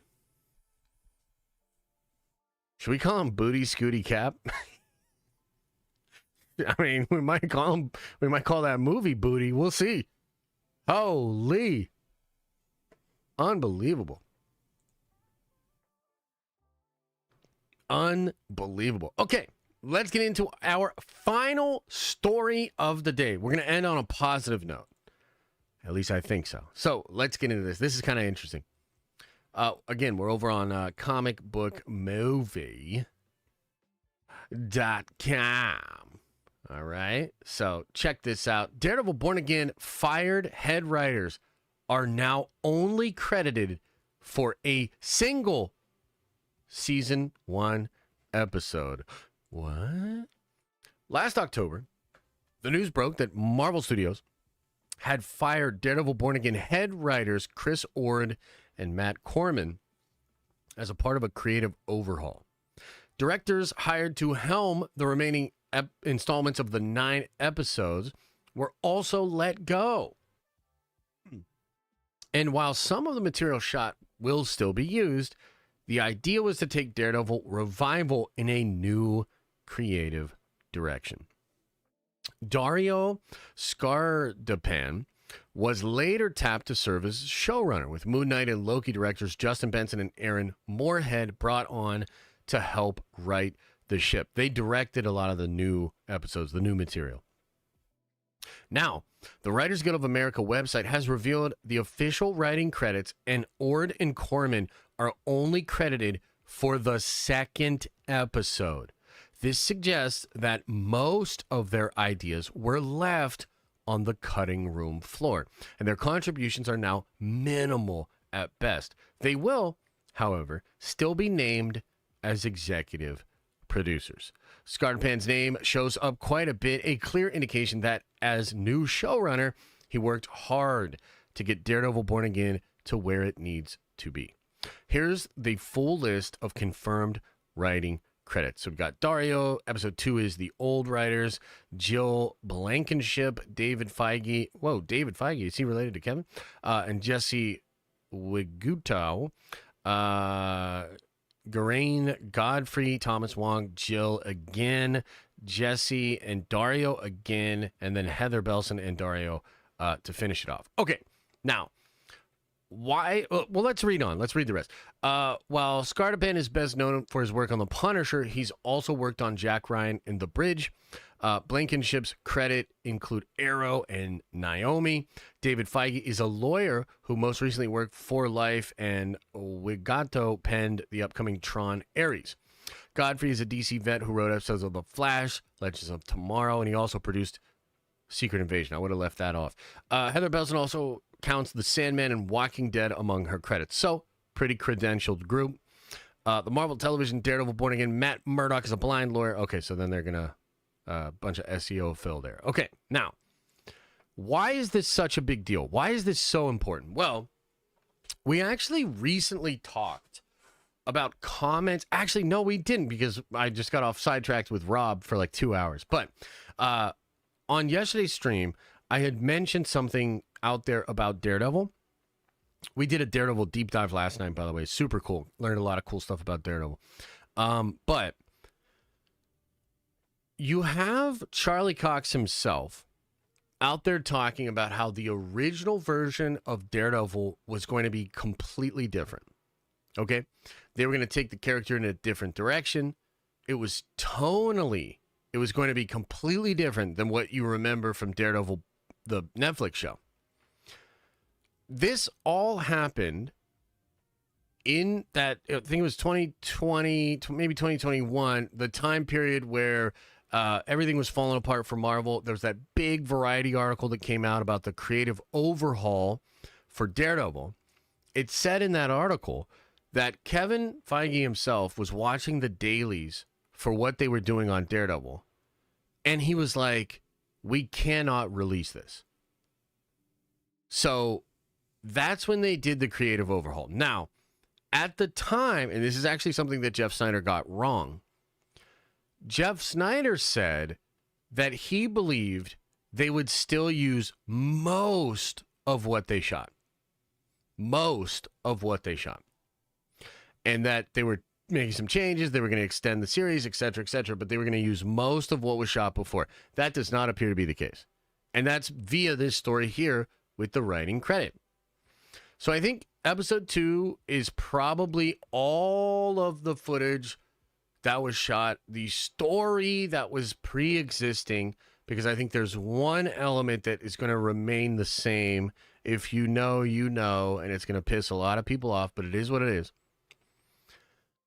So I am very positive on hearing this exact news, because what this means is they came in there, they completely recreated this thing, and it is basically a whole new show. 8 out of 9 of these episodes are new writers. They all have new directors. And so this is like a W on top of a W. Like, my God, this is very, very positive to hear. We already knew that they had gone in a good direction with Daredevil. Now we know they left the old direction almost 90% on the cutting room floor, and that is absolutely incredible. So I was already excited for the show. Hearing this, though, was a surprise. It did surprise me because, again, I was sort of under the impression that they would use a lot of what they shot. They'd find ways to twist it, turn it, and change it. That doesn't seem like that's going to be the case. They have turned completely. So just another feather in the cap for the Daredevil show. I mean, it might be the thing I'm most excited for next year, frankly. So huge W. This is incredible. What are your thoughts, comments, questions, concerns about this news for the Daredevil show? Let me know, chat. What are you thinking? What are you thinking? What do you think? Wasn't the rumors there's still certain death scenes in episode 1, like carrying over from the other writers? I would expect that to probably show up in episode 2 now. Yeah. I have my criticisms, but I remember living in a time when we weren't getting these movies as frequently. I'd rather have them than not have them. You're talking about Captain America? Oh, shit. We talked some shit about Mackie today? No. Dude, we love Mackie over here. We're all very excited for his movie. Josh, will the live-action X-Men live-action movie, MCU movie, be good? Yes. Yes. Sam not going to get to see Foggy bottom booty scooting. Yes. John's Honest Takes, appreciate the love, says Dee is going to change how Marvel does TV shows after its success. Yeah, I agree with that. I think it's already happening. Unfortunately, I think a lot of the stuff we're going to see next year comes out of an old mentality. I don't expect it to be as good. But yeah, from here now on, different mentality over there. Josh, remember when you loved Michael Waldron? I still love Michael Waldron, man. Michael Waldron, I think, is an incredible writer. I think he was overhated. I think a lot of stuff that happened to not only Multiverse of Madness, but just to Marvel in general is actually not his fault at all. So yeah, I still like the dude. For show. Faux show. Looks like we might have a new exclusive trailer for Skeleton Crew. Should we check it out? A new Skeleton Crew trailer?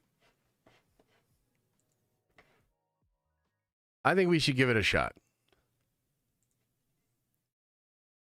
You know, I'm pretty negative on Star Wars these days, but we talked about it during the town hall, and a lot of people said they want me to give these shows a fair shot, and instead of just harshly shitting all over them, they want me to give actual analysis and try to break it down so they can steal it and sound smart. Okay, here we go. Let's check this out. Skeleton Crew is the story of 4 kids who get lost in the Star Wars galaxy. Don't touch anything.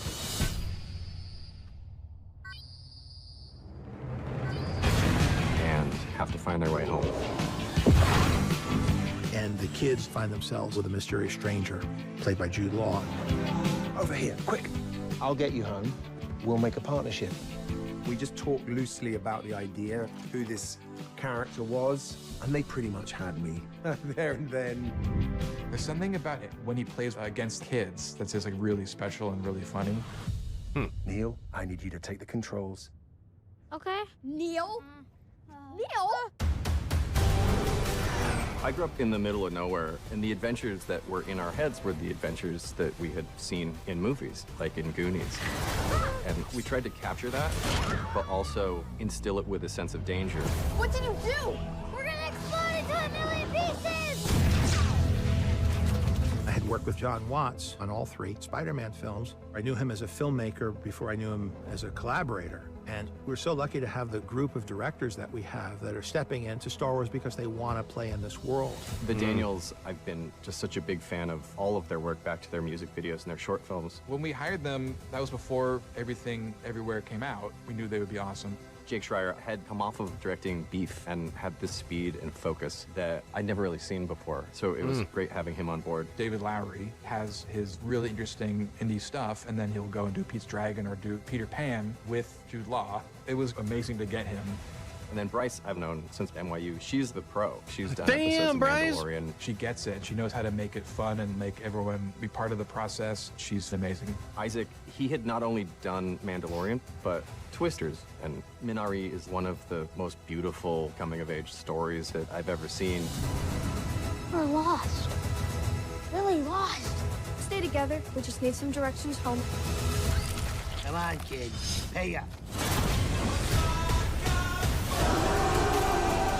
I've worked with aliens on this and creatures with 3 heads and 6 eyes and children, and it's been a blast.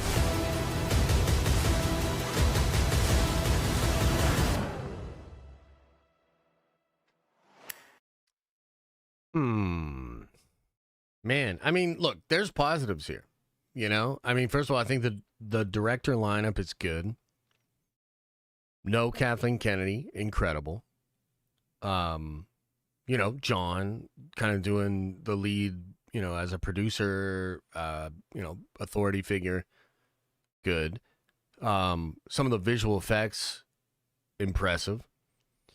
But man, I just feel like you can't outrun the vibe. And I feel like the vibe is just wrong. You know, again, I'm going to give it a fair shot.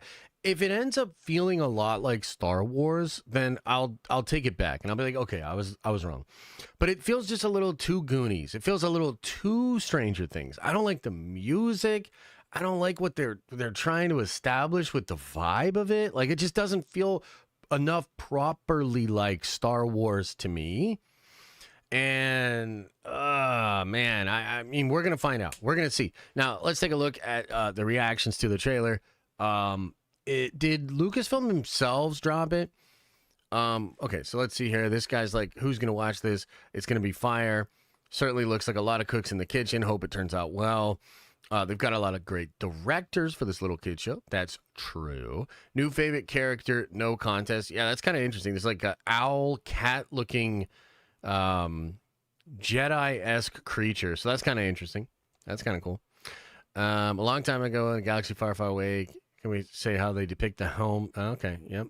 I'm down to watch this. So, you know, you're getting a mixed reaction, not as negative as you would maybe expect with a Star Wars production. Man, I gotta say, again, I'm gonna give it a fair shot. And also, I mean, Lucasfilm could really use the W.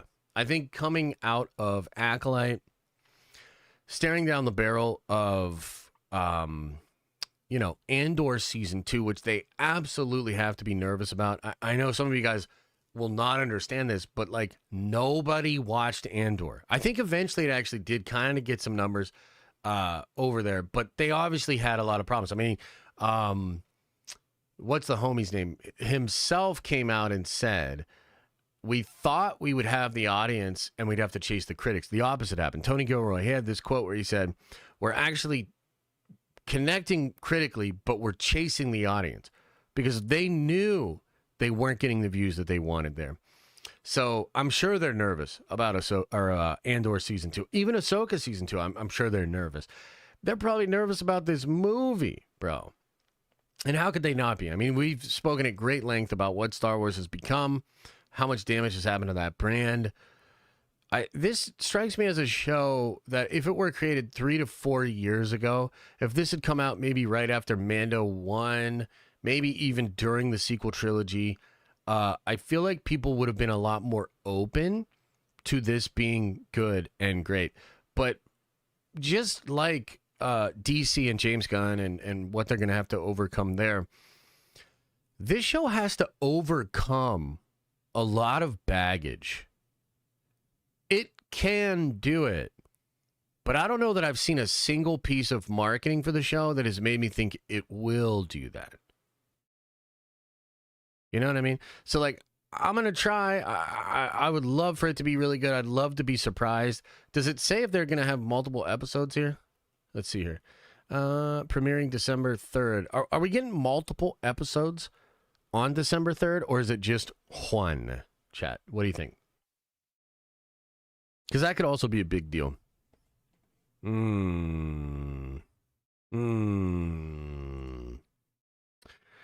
Yeah, I just don't know. I just don't know about that, bro. I just don't know.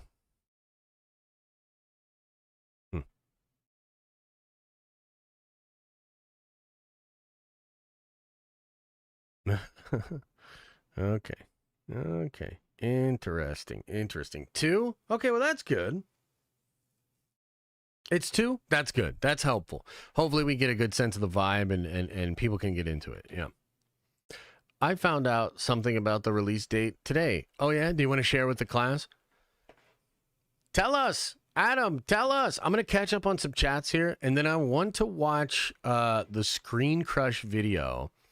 A lot of people brought this up. He made a video about how Kang might have always feared Doctor Doom. I like that. I like that. Oh, yeah, that looks juicy. 20-minute video. We'll finish off on that. 8 episodes total. Oh, you don't want to share with the class? Well, you better DM me privately so I can spill all the tea. Holy shit. All right, let me catch up on some chats here. Tim Davis. Okay, yeah, we already got that. 200 wins is crazy. That's true. Vandolph is calling that Wicked was going to blow up. Jay Morris says, almost a year as a nerd Avenger. P.S. James Gunn is a petty biatch if he does that. Yeah, I mean, we'll see. Captain says, appreciate you with the 5 spot. Says, Josh, love you, bro. Look, you always hate to hear delays, but as usual, this is part of the business. I would rather have late than lousy. Am I wrong? No, you're not wrong, and I do understand that, but I think there's another side to it. Like, I think it's just obviously the case that these delays are hurting these shows. Look at Arcane. Look at Loki Season 2. Look at Mando Season 3. Look at House of the Dragon Season 2, even though it ended up doing decent, still had lower viewership. Invincible Season 2. There are so many examples of delays, and there's just no way to spin it. They are hurting the franchises. They are hurting the companies that are trying to produce this stuff. So there needs to be a solution. I do understand what you're saying, though. Dirt Wizard says, not giving Sam the super soldier juice is the biggest L they have made with him as Captain America. You know, I see a lot of people say that. I'm not sure how to think of it myself. I'm not sure if I agree. I don't know that I would say he needs the super soldier serum, but I don't love the, like, vibranium suit being this, like, weird kryptonite for what happens to be the main villain of his film. It just feels too convenient. But I guess we'll see. We'll see how it works out. Jareth says, you need a hug, Senator. Oh, yeah, maybe I do. With that vibranium. Crazy 8 says, Sam needs so much armor. Even the plot needs some. Oh, boy. I mean, you're not wrong. Chris Listenfeld says, add Booty Scooty to the wheel. Is that what we should do? Should we add Booty Scooty to the wheel? And then Vandolph says, Babu Energy. All of this, bro. It could be a W. You're talking about the Skeleton Crew? We'll see, brother. I don't know, man. I have some doubts. I have not really looked at how other people are feeling about the show, though. Is anybody excited about it? Like, I could see Star Wars Meg being excited about it. I have not actually seen how other people feel about it. Gosh, it's gonna be so interesting to see how the viewership ends up with that, huh? Yeah. I don't know, man. We'll see. Can we let Kang die, guys? Yeah. Yeah, I think so. All right, let's watch this video. This seems fun. A video by Ryan Airy and Screen Crush about how Kang always feared Doctor Doom. We'll watch this and then we'll call it a day. And what are you so afraid of?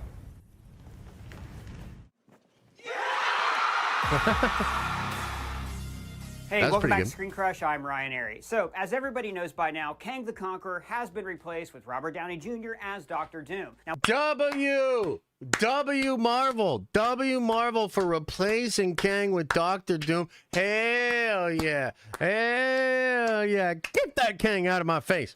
We have a theory, though, that the threat of doom was always lingering out there in the multiverse, and that He Who Remains' greatest fear wasn't a variant of himself. He was afraid of Doctor Doom. As he and should all of be. This connects to the mysterious beacon in the Shang-Chi post-credit scene and Loki's ascension to the multiversal throne in Loki Season 2. And we think that this was all part of He Who Remains' ultimate plan to keep Doom from taking over and destroying everything. Now, later in the video, I'm very excited to show you guys some new merch designs that we have been working so hard on. Some of these I can't wait to buy for myself. But like I said, we'll talk about that later in the video, but you're going to love them. They're super cool. The Multiverse Saga, especially the Loki series, did a lot to set up the next two Avengers movies, as well as the overall future of the MCU. And just because Jonathan Majors and Kang are no longer in the picture, that doesn't mean that all of that setup was for naught. And we think that Kang, or He Who Remains to be more specific, will still have a major role to play in the Multiverse Saga, even if that role is off screen. We think that Loki, even now as he sits on that throne, we think that he is still walking the path that was paved by He Who Remains. Sure. I paved the road. You just walk down it.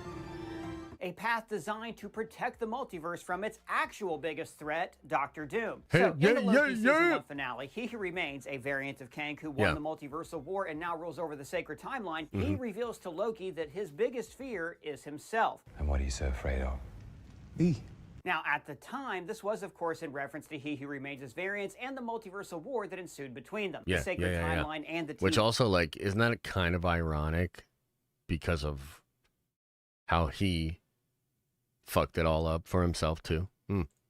Were designed by He Who Remains to prevent other versions of himself from coming into power and to keep himself in control of the multiverse as its supreme ruler. He Who Remains says in the Loki Season 1 finale that even if he were to be killed and even if the multiversal war were to happen again, he would win it and wind up right back there on the throne anyways. An infinite amount of me start another multiversal war, and I just end up right back here anyways. So this was our first hint that we were in an unbreakable loop that always puts He Who Remains back in control, because he never truly loses that control. In that Season 2 finale, it becomes clear that everything Loki did for the entire season was still part of He Who Remains' plan. I told you. Reincarnation, baby. He Who Remains was never truly scared because he was always in control. Even in death, he knew that his failsafe would kick in, and that failsafe being the multiversal loom. The loom is a device that takes a collection of timelines and winds them together into one sacred timeline, allowing for them to run parallel to one another and to exist in harmony. And as for the other timelines, when the loom is overloaded with branches, it deletes the ones that aren't supposed to be there. So we don't think that He Who Remains was ever truly scared of his variant selves. He's handled them before, and he's confident that if he had to, he could handle them again. But that confidence comes from him knowing it all. I know it all. He knows his variants. Did he say another sacred timeline? Did he actually say that? Always in control. Even in death, he knew that his failsafe would kick in, and that failsafe being the multiversal loom. The loom is a device that takes a collection of timelines and winds them together into one sacred timeline, allowing for them to run parallel to one another and to exist in harmony. And as for the other timelines, when the loom is overloaded with branches, it deletes the ones that aren't supposed to be there. So we don't think that He Who Remains was ever truly scared of his variant selves. He's handled them before, and he's confident that if he had to, he could handle them again. That confidence comes from him knowing it all. I know it all. He knows his variants, he knows Loki, and the things he knows are the things he can control. Now, while it's implied come the end of Loki Season 2 that Loki was able to outwit He Who Remains and ultimately defeat him, we think that Loki's ascendance to the throne was still all a part of He Who Remains' ultimate plan to save the multiverse from Doctor Doom. Oh, hey there, fellas. What time is it? Yeah, I don't know, man. We're not a clock store. Time doesn't actually exist here. Oh, okay. Were we too harsh on him? I mean, I think so. He's in here all the time. Well, then we should get him something nice for Christmas, like a dune buggy. Or we could get him a nice watch, like this one from Holzkern. Holzkern, did you say? Yeah, I mean, let's give him this watch. It's called Askia, and it's made from walnut and marble.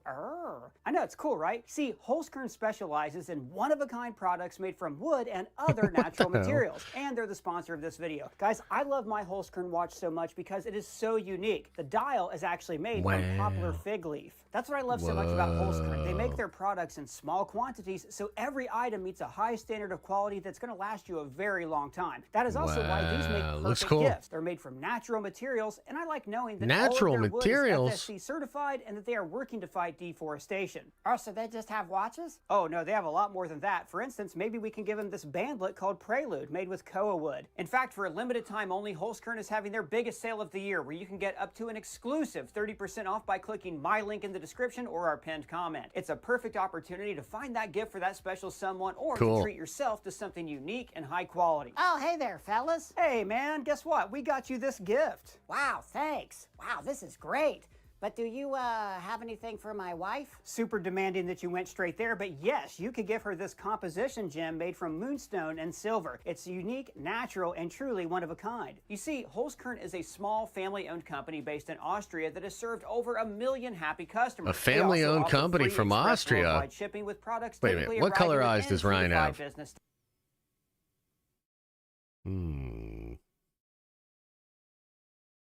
Days. And remember, right now they're having their biggest sale of the year, where you can get an exclusive 30% off by clicking my link in the description or the pinned comment. So if you're looking for a great gift or just a unique accessory for yourself, I would take advantage of this sale. Up to 30% off from November 19th through December 2nd. The link is in the description, helps out our channel. It's a great gift to shop for. Don't miss out. Now, back to what I was saying. So the Loki Season 2 finale ended in a bittersweet fashion. We don't have time to retread every single timey-wimey detail from that series, but essentially Loki is holding the very strands of the fabric of all reality together, allowing for free will to exist without the entire multiverse collapsing in on itself. This ending gave the impression that Loki won and had finally broken from He Who Remains' grasp, and that he was finally free from his Ouroboros, his never-ending loop. Now, in an Ouroboros, choice does not exist. There's just the illusion of choice. But we think that Loki and the multiverse may still be trapped in that Ouroboros, and despite being gone, He Who Remains' plan is still intact and unfolding before our eyes, and that He Who Remains is destined to return. See you soon. And there's evidence for this in Deadpool and Wolverine, where we learned that the sacred timeline still exists and that the TVA is still primarily focused on its survival. And we're in charge of defending what's known as the sacred timeline. Holy There's also this deleted scene that basically confirms the theory that the sacred timeline could be the trunk of the tree, and all the other realities are the branches. Your universe is not the only one in existence. By the way, 1000% Ryan stole that from one of my videos. It's okay. It's all good. Your world may seem singular to you, but really it's a teeny tiny weeny speck on a vast cosmic canvas. In reality, the only universe considered the true universe exists on the sacred timeline, and it's guarded zealously by all of us here at the TVA. Now, when a tree gets sick, that sickness starts at the tip of a branch and then works its way down to the trunk to infect and kill the entire tree. And the branch dies backwards, just like we saw in Deadpool and Wolverine. See how it decays from the inside? This is how a reality dies. What's an anchor beam? Now, this is why the TVA used to clip branches. We used to just prune these things. Simple, elegant, efficient. But I'm told the TVA doesn't like to do that anymore. But now they seemingly just let them die on their own, and they clip them last minute before their death hits the main trunk. Now, we know from the Loki Season 2 finale that the Kang variants are still out there and are being monitored by the TVA. Okay. One of them caused a little bit of a ruckus on 616 adjacent realm, but they handled it, so we're all good for now. And we think that is all part of He Who Remains' plan to allow for himself to come into existence once again and come back into power. Our theory is that He Who Remains is not actually from the sacred timeline, and that his original variant that we heard mention of in the Season 1 finale is from one of these branching universes. So that could explain why He Who Remains needed Loki to replace him and run the multiverse his way. Because under Loki, these other branches are able to exist. saying. Those branches existing will allow for the He Who Remains variant to come into existence, all tying back to that Ouroboros. Okay. And eventually, the variant... that kind of feels like a lot of goobly glob. I'm not really sure what he's saying there. Why would it be necessary for He Who Remains to be from a different timeline? Why is that implied? Why does that matter? Will ascend to the throne as planned. Now, before we thought that He Who Remains ascended to the throne by winning a war with his own variants. But what if his biggest foe in that war was actually Doctor Doom? And what if Loki is key to He Who Remains winning that war? What if He Who Remains realized that he couldn't beat It makes Doom sense. no Can you explain it in chat? How does it make sense? matter how many times he tried, but that Loki could. Now, we did a whole video a while back before Robert Downey Jr. was even cast as Dr. Doom, explaining why Loki was the new Tony Stark. Beg your pardon.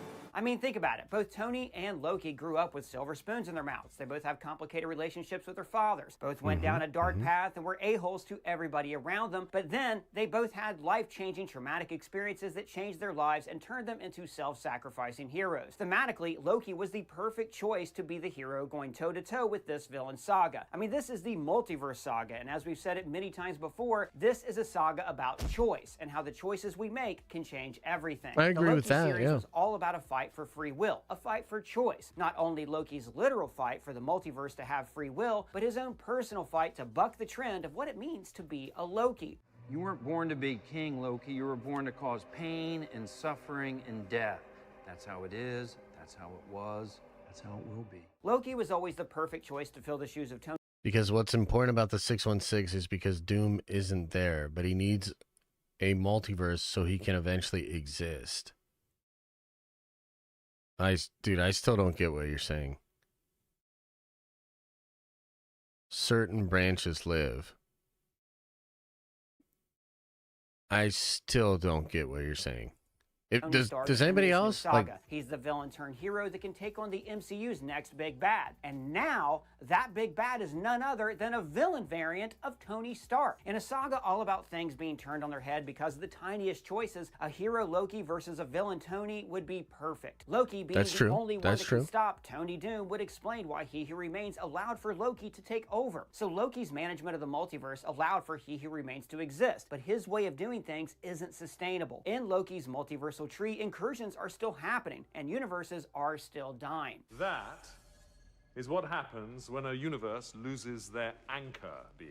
So that's why He Who Remains will still plan to retake his throne once the multiversal war ends, when Loki has defeated Doom. Oh, you know, and hey there, person. Well, that's just like a long way of saying it's on a loop, right? Like, but I still don't exactly know. Like, there just seems to be a lot of fluff here, and I'm not sure how this is like intrinsically important. Some Dr. Doom-inspired human shirts up on our merch store, ScreenCrushMerch.com. Hey, that's right, buddy. We have the I Hate You 3000, a parody of the Iron Man Mark I armor wearing Dr. Doom's green cloak, and we also have Somehow Robert Downey Returned, and this awesome portrait inspired by Michelangelo's The Creation of Adam, featuring Tony Stark giving life to Ultron. We also have a ton of new items that I finally get to tell you about. This is Marty McFly in Cloud City, a parody of this. My name is Darth Vader.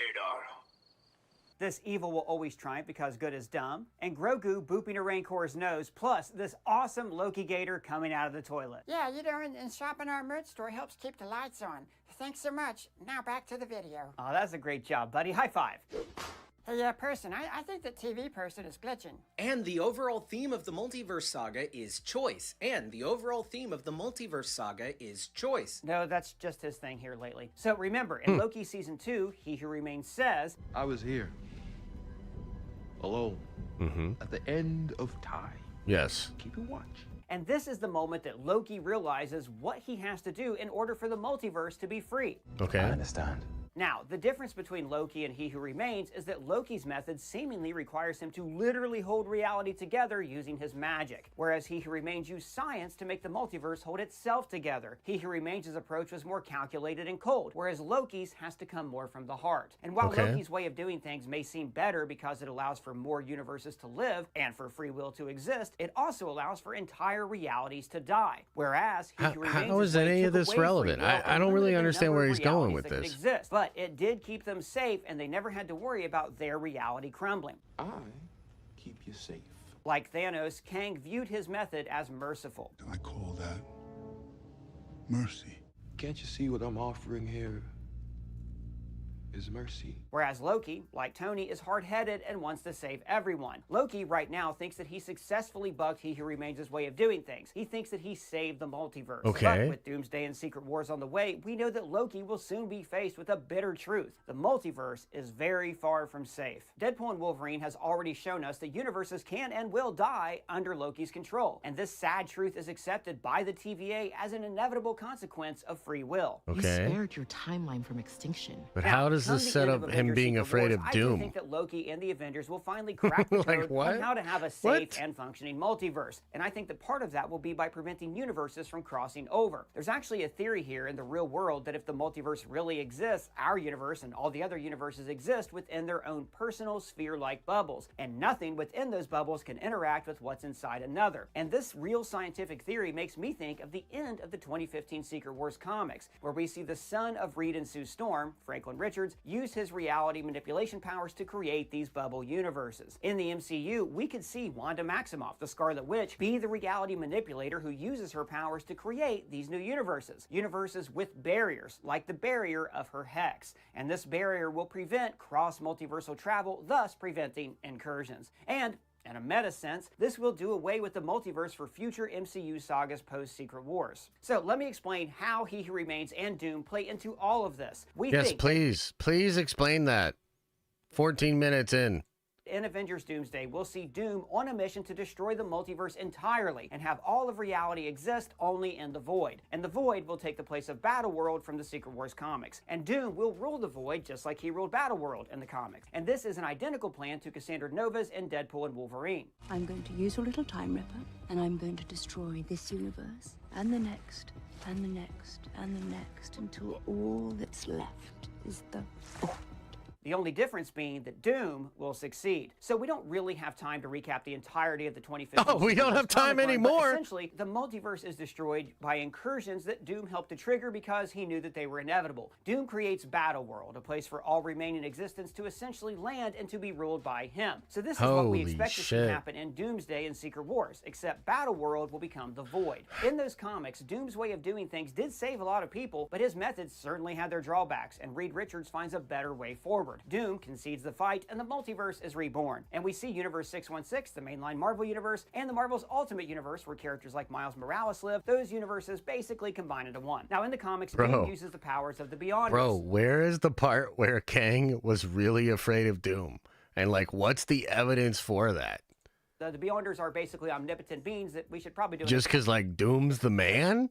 Like, what? Later on soon. But essentially, the Beyonders have the power to control reality and the multiverse. Now, before Jonathan Majors was let go and Marvel pivoted away from Kang, it was rumored that we would see the Beyonder in Secret Wars and he would be played by Majors and be a variant of Kang, kind of combining the characters of Prime Kang and the Beyonder into one. Yeah. The Beyonder would probably be revealed to be the same variant as He Who Remains. Now, with Majors out, that becomes a little more complicated. So maybe they'll scrap the whole Beyonder thing and just have Loki be the one who Doom steals power from to control the multiverse. That makes sense. And while Loki does serve as a good conduit for replacing He Who Remains in this overarching story, and this keeps all of the setup from the Loki series relevant moving forward, we have to remember that the Loki series wasn't the only MCU project that was laying groundwork for these next two Avengers movies. We have done several videos on here talking about Quantumania, Ms. Marvel, and Shang-Chi, and how they were setting the stage for the 10 rings and the bangles to be the MCU's version of the quantum bands and the nega bands. The quantum and nega bands both being these powerful relics that you wear on the forearm to control and manipulate energy and reality. In Ms. Marvel, when they found the bangle, it was in a tomb marked with the symbol of the 10 rings, and it was on the arm of a blue corpse. Faria, Celine, Bro. I found it.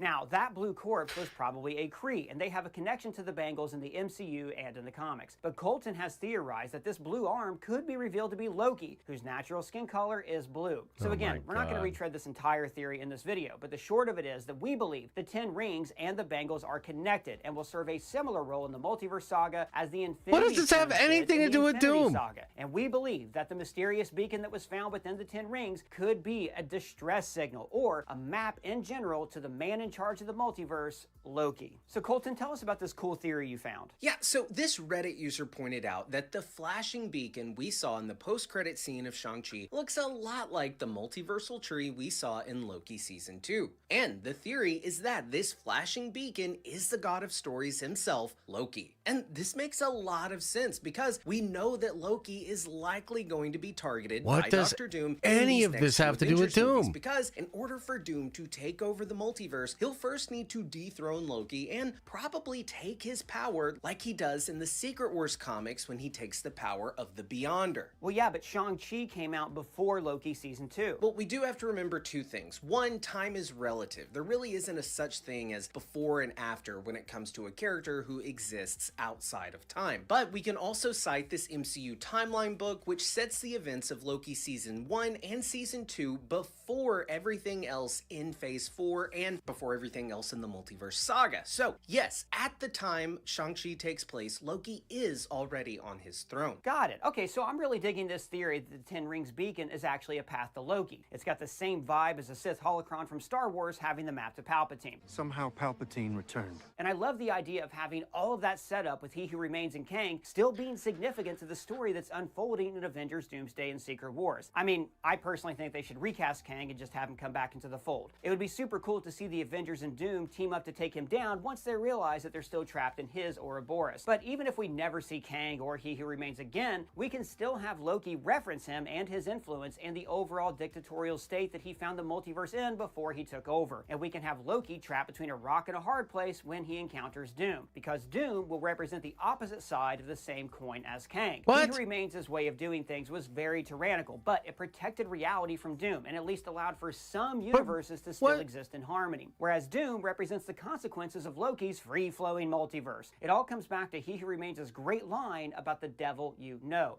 It came to Bro, the devil, right? this is terrible. Look, that's what I keep you safe. Like, it's a good YouTube video in the sense that the curiosity gap is really crazy. So the title is Kang was already terrified of Doctor Doom. Loki's 10-ring connection explained. So I'm like, oh shit, Kang was terrified of Doctor Doom? That's crazy. What's the evidence for that? And then it's just like things we already know strung along and no real new, like, yo, this is why. This is the evidence for this. Like at the... Brother. Secret Wars, once Loki realizes that Kang was scared of Doom and perhaps Doom was scared of Kang, and he finds himself in the middle of their war, that will be the catalyst for Loki, Wanda, Doctor Strange, Reed Richards, Peter Parker, and the others to put their heads together and find an alternate path forward. And just like in the comics, we could see Doom submit and admit defeat and hand over his power. Because deep down, this Tony Stark variant of Doctor Doom isn't a bad man. He's just a victim of his own savior mentality. But we want to know what you guys think. Let us know your thoughts down in the comments I think it's below, a terrible theory. I don't even know what you're talking about. Kang was already terrified of Doctor Doom. What's the evidence for that? Everything that happened in Marvel so far? Like, come on, man. Like, I'm disappointed, Ryan. I'm disappointed. You've had some incredible videos. I love a lot of the theories that Screen Crush does. And this is such a cool thumbnail. It's such a cool idea. But, like, I can tell you, like, one thing that is already... Like, he doesn't even mention the fact that, like, Doom doesn't exist in the sacred timeline. And Kang created the sacred timeline and likely created it in a scenario in which there is no Victor Von Doom. That's, like, evidence number one. Number two, he could have brought up the fact that there were rumors that Kang was going to be the person that made the whole prophecy about the Scarlet Witch, that was going to end up being revealed to have been a Kang variant. What that implies is that Kang was setting the Scarlet Witch up for a really bad time. Meaning he was doing things to manipulate, not just the timeline, but to manipulate certain characters from having a really bad time. Do you know what I mean? And it's just like, none of that is in here. You know, it feels really like a sort of collection of a lot of other things and a lot of other videos that they've made. And I think there are good points there. It's not like he's wrong in his analysis, but it does not actually tell me why Kang was terrified of Doctor Doom. Like, the video could have been like 2 minutes long. Why is Kang already terrified of Doctor Doom? Because Doctor Doom's a bad man. And that's it. So, it's not the end of the world, but man, I was expecting more from that video because I was like, okay, well, maybe I'll see something in here that'll help inform my theories. Like, maybe there's something that Ryan's going to draw a comparison to that I'll be like, oh shit, that means this. That probably means that. Man, I'm getting nothing from this. Yeah, they weren't saying bad things, just not relevant things. That's exactly correct. And I still don't understand what he was saying about Kang not being from 616. Like, why would that be important at all? You know what I mean? I feel like doing a version of this video. Kang was terrified of Doctor Doom, and I can explain actually why. You know? Sheesh. I mean, I get it. I play the YouTube game as well, but I was looking for more substance. You know what I mean? Like, I feel like sometimes great YouTube videos can just be like reverse engineered attention, where they just kind of keep the curiosity gap going the entire time. That doesn't give you a very like fulfilled feeling when you get done with the video. Maybe I'm wrong. Like, maybe a lot of people will probably enjoy, you know, Ryan's content, and maybe even if a video like this doesn't exactly bring in what was promised, there's enough info there and it's like a fun vibe and they like, you know, the thing. I get it, but for me personally, like, I was actually excited because I thought there might be some real shit here, you know? And I don't think there is. I don't think there's it's kind of a bummer, man. That's kind of a bummer. And this is also part of the reason why I don't really love reacting to a lot of people's videos, because, like, I feel like it's kind of in poor taste to, like, say that. And I'm really not trying to be rude. I'm just being honest. Like, that ain't it for me. I think I've said this before, too. I actually much prefer, like, Culty's videos. Do you know what I mean? Because, like, Culty's shit feels like he's, like, actually bringing new ideas, really informed speculation. You know what I mean? Yeah. Hey, it is what it is. Not the end of the world. But anyways, guys, I'm going to get on out of here. I appreciate you. Thanks for hanging out with me on a Thursday. We'll be back at it tomorrow. We'll be back at it at noon tomorrow. Hopefully some really cool information comes out. Hopefully we get some fun news bits. I've got a video breaking down some crazy stuff about what Feige said about the X-Men stuff. And I sort of took what he said and then filled it in with a bunch of context from, like, the leaks and the rumors as far as, like, what are they doing with the X-Men through Secret Wars and then beyond Secret Wars. So if you're hyped up for the X-Men and shit like that, check that out. It's pretty chill. So yeah, check that out. Darboyd says Tony is Victor, though, right? So there is a Doom in 616. Yeah, but he's literally Iron Man. So if you're talking about if my theory is correct, what the theory then means is that He Who Remains manipulated the timeline so that Victor would be raised as Tony Stark. So there's technically not a Doctor Doom. It's a Victor Von Doom, but he doesn't become Doctor Doom. Does that make sense? Oh. All right, everybody. Hey, much love. Appreciate you guys. I'll see you soon, okay? As I always say, I hope you are having an awesome and a nerdy day. And I'll see you in the next video.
Is everybody gone?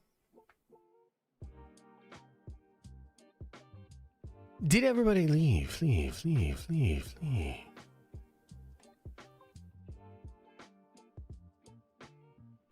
Ah, another happy landing. I got to talk about Venom 3 again. Venom and Spider-Man 4, baby! You take that one to the bank. Take it to the bank.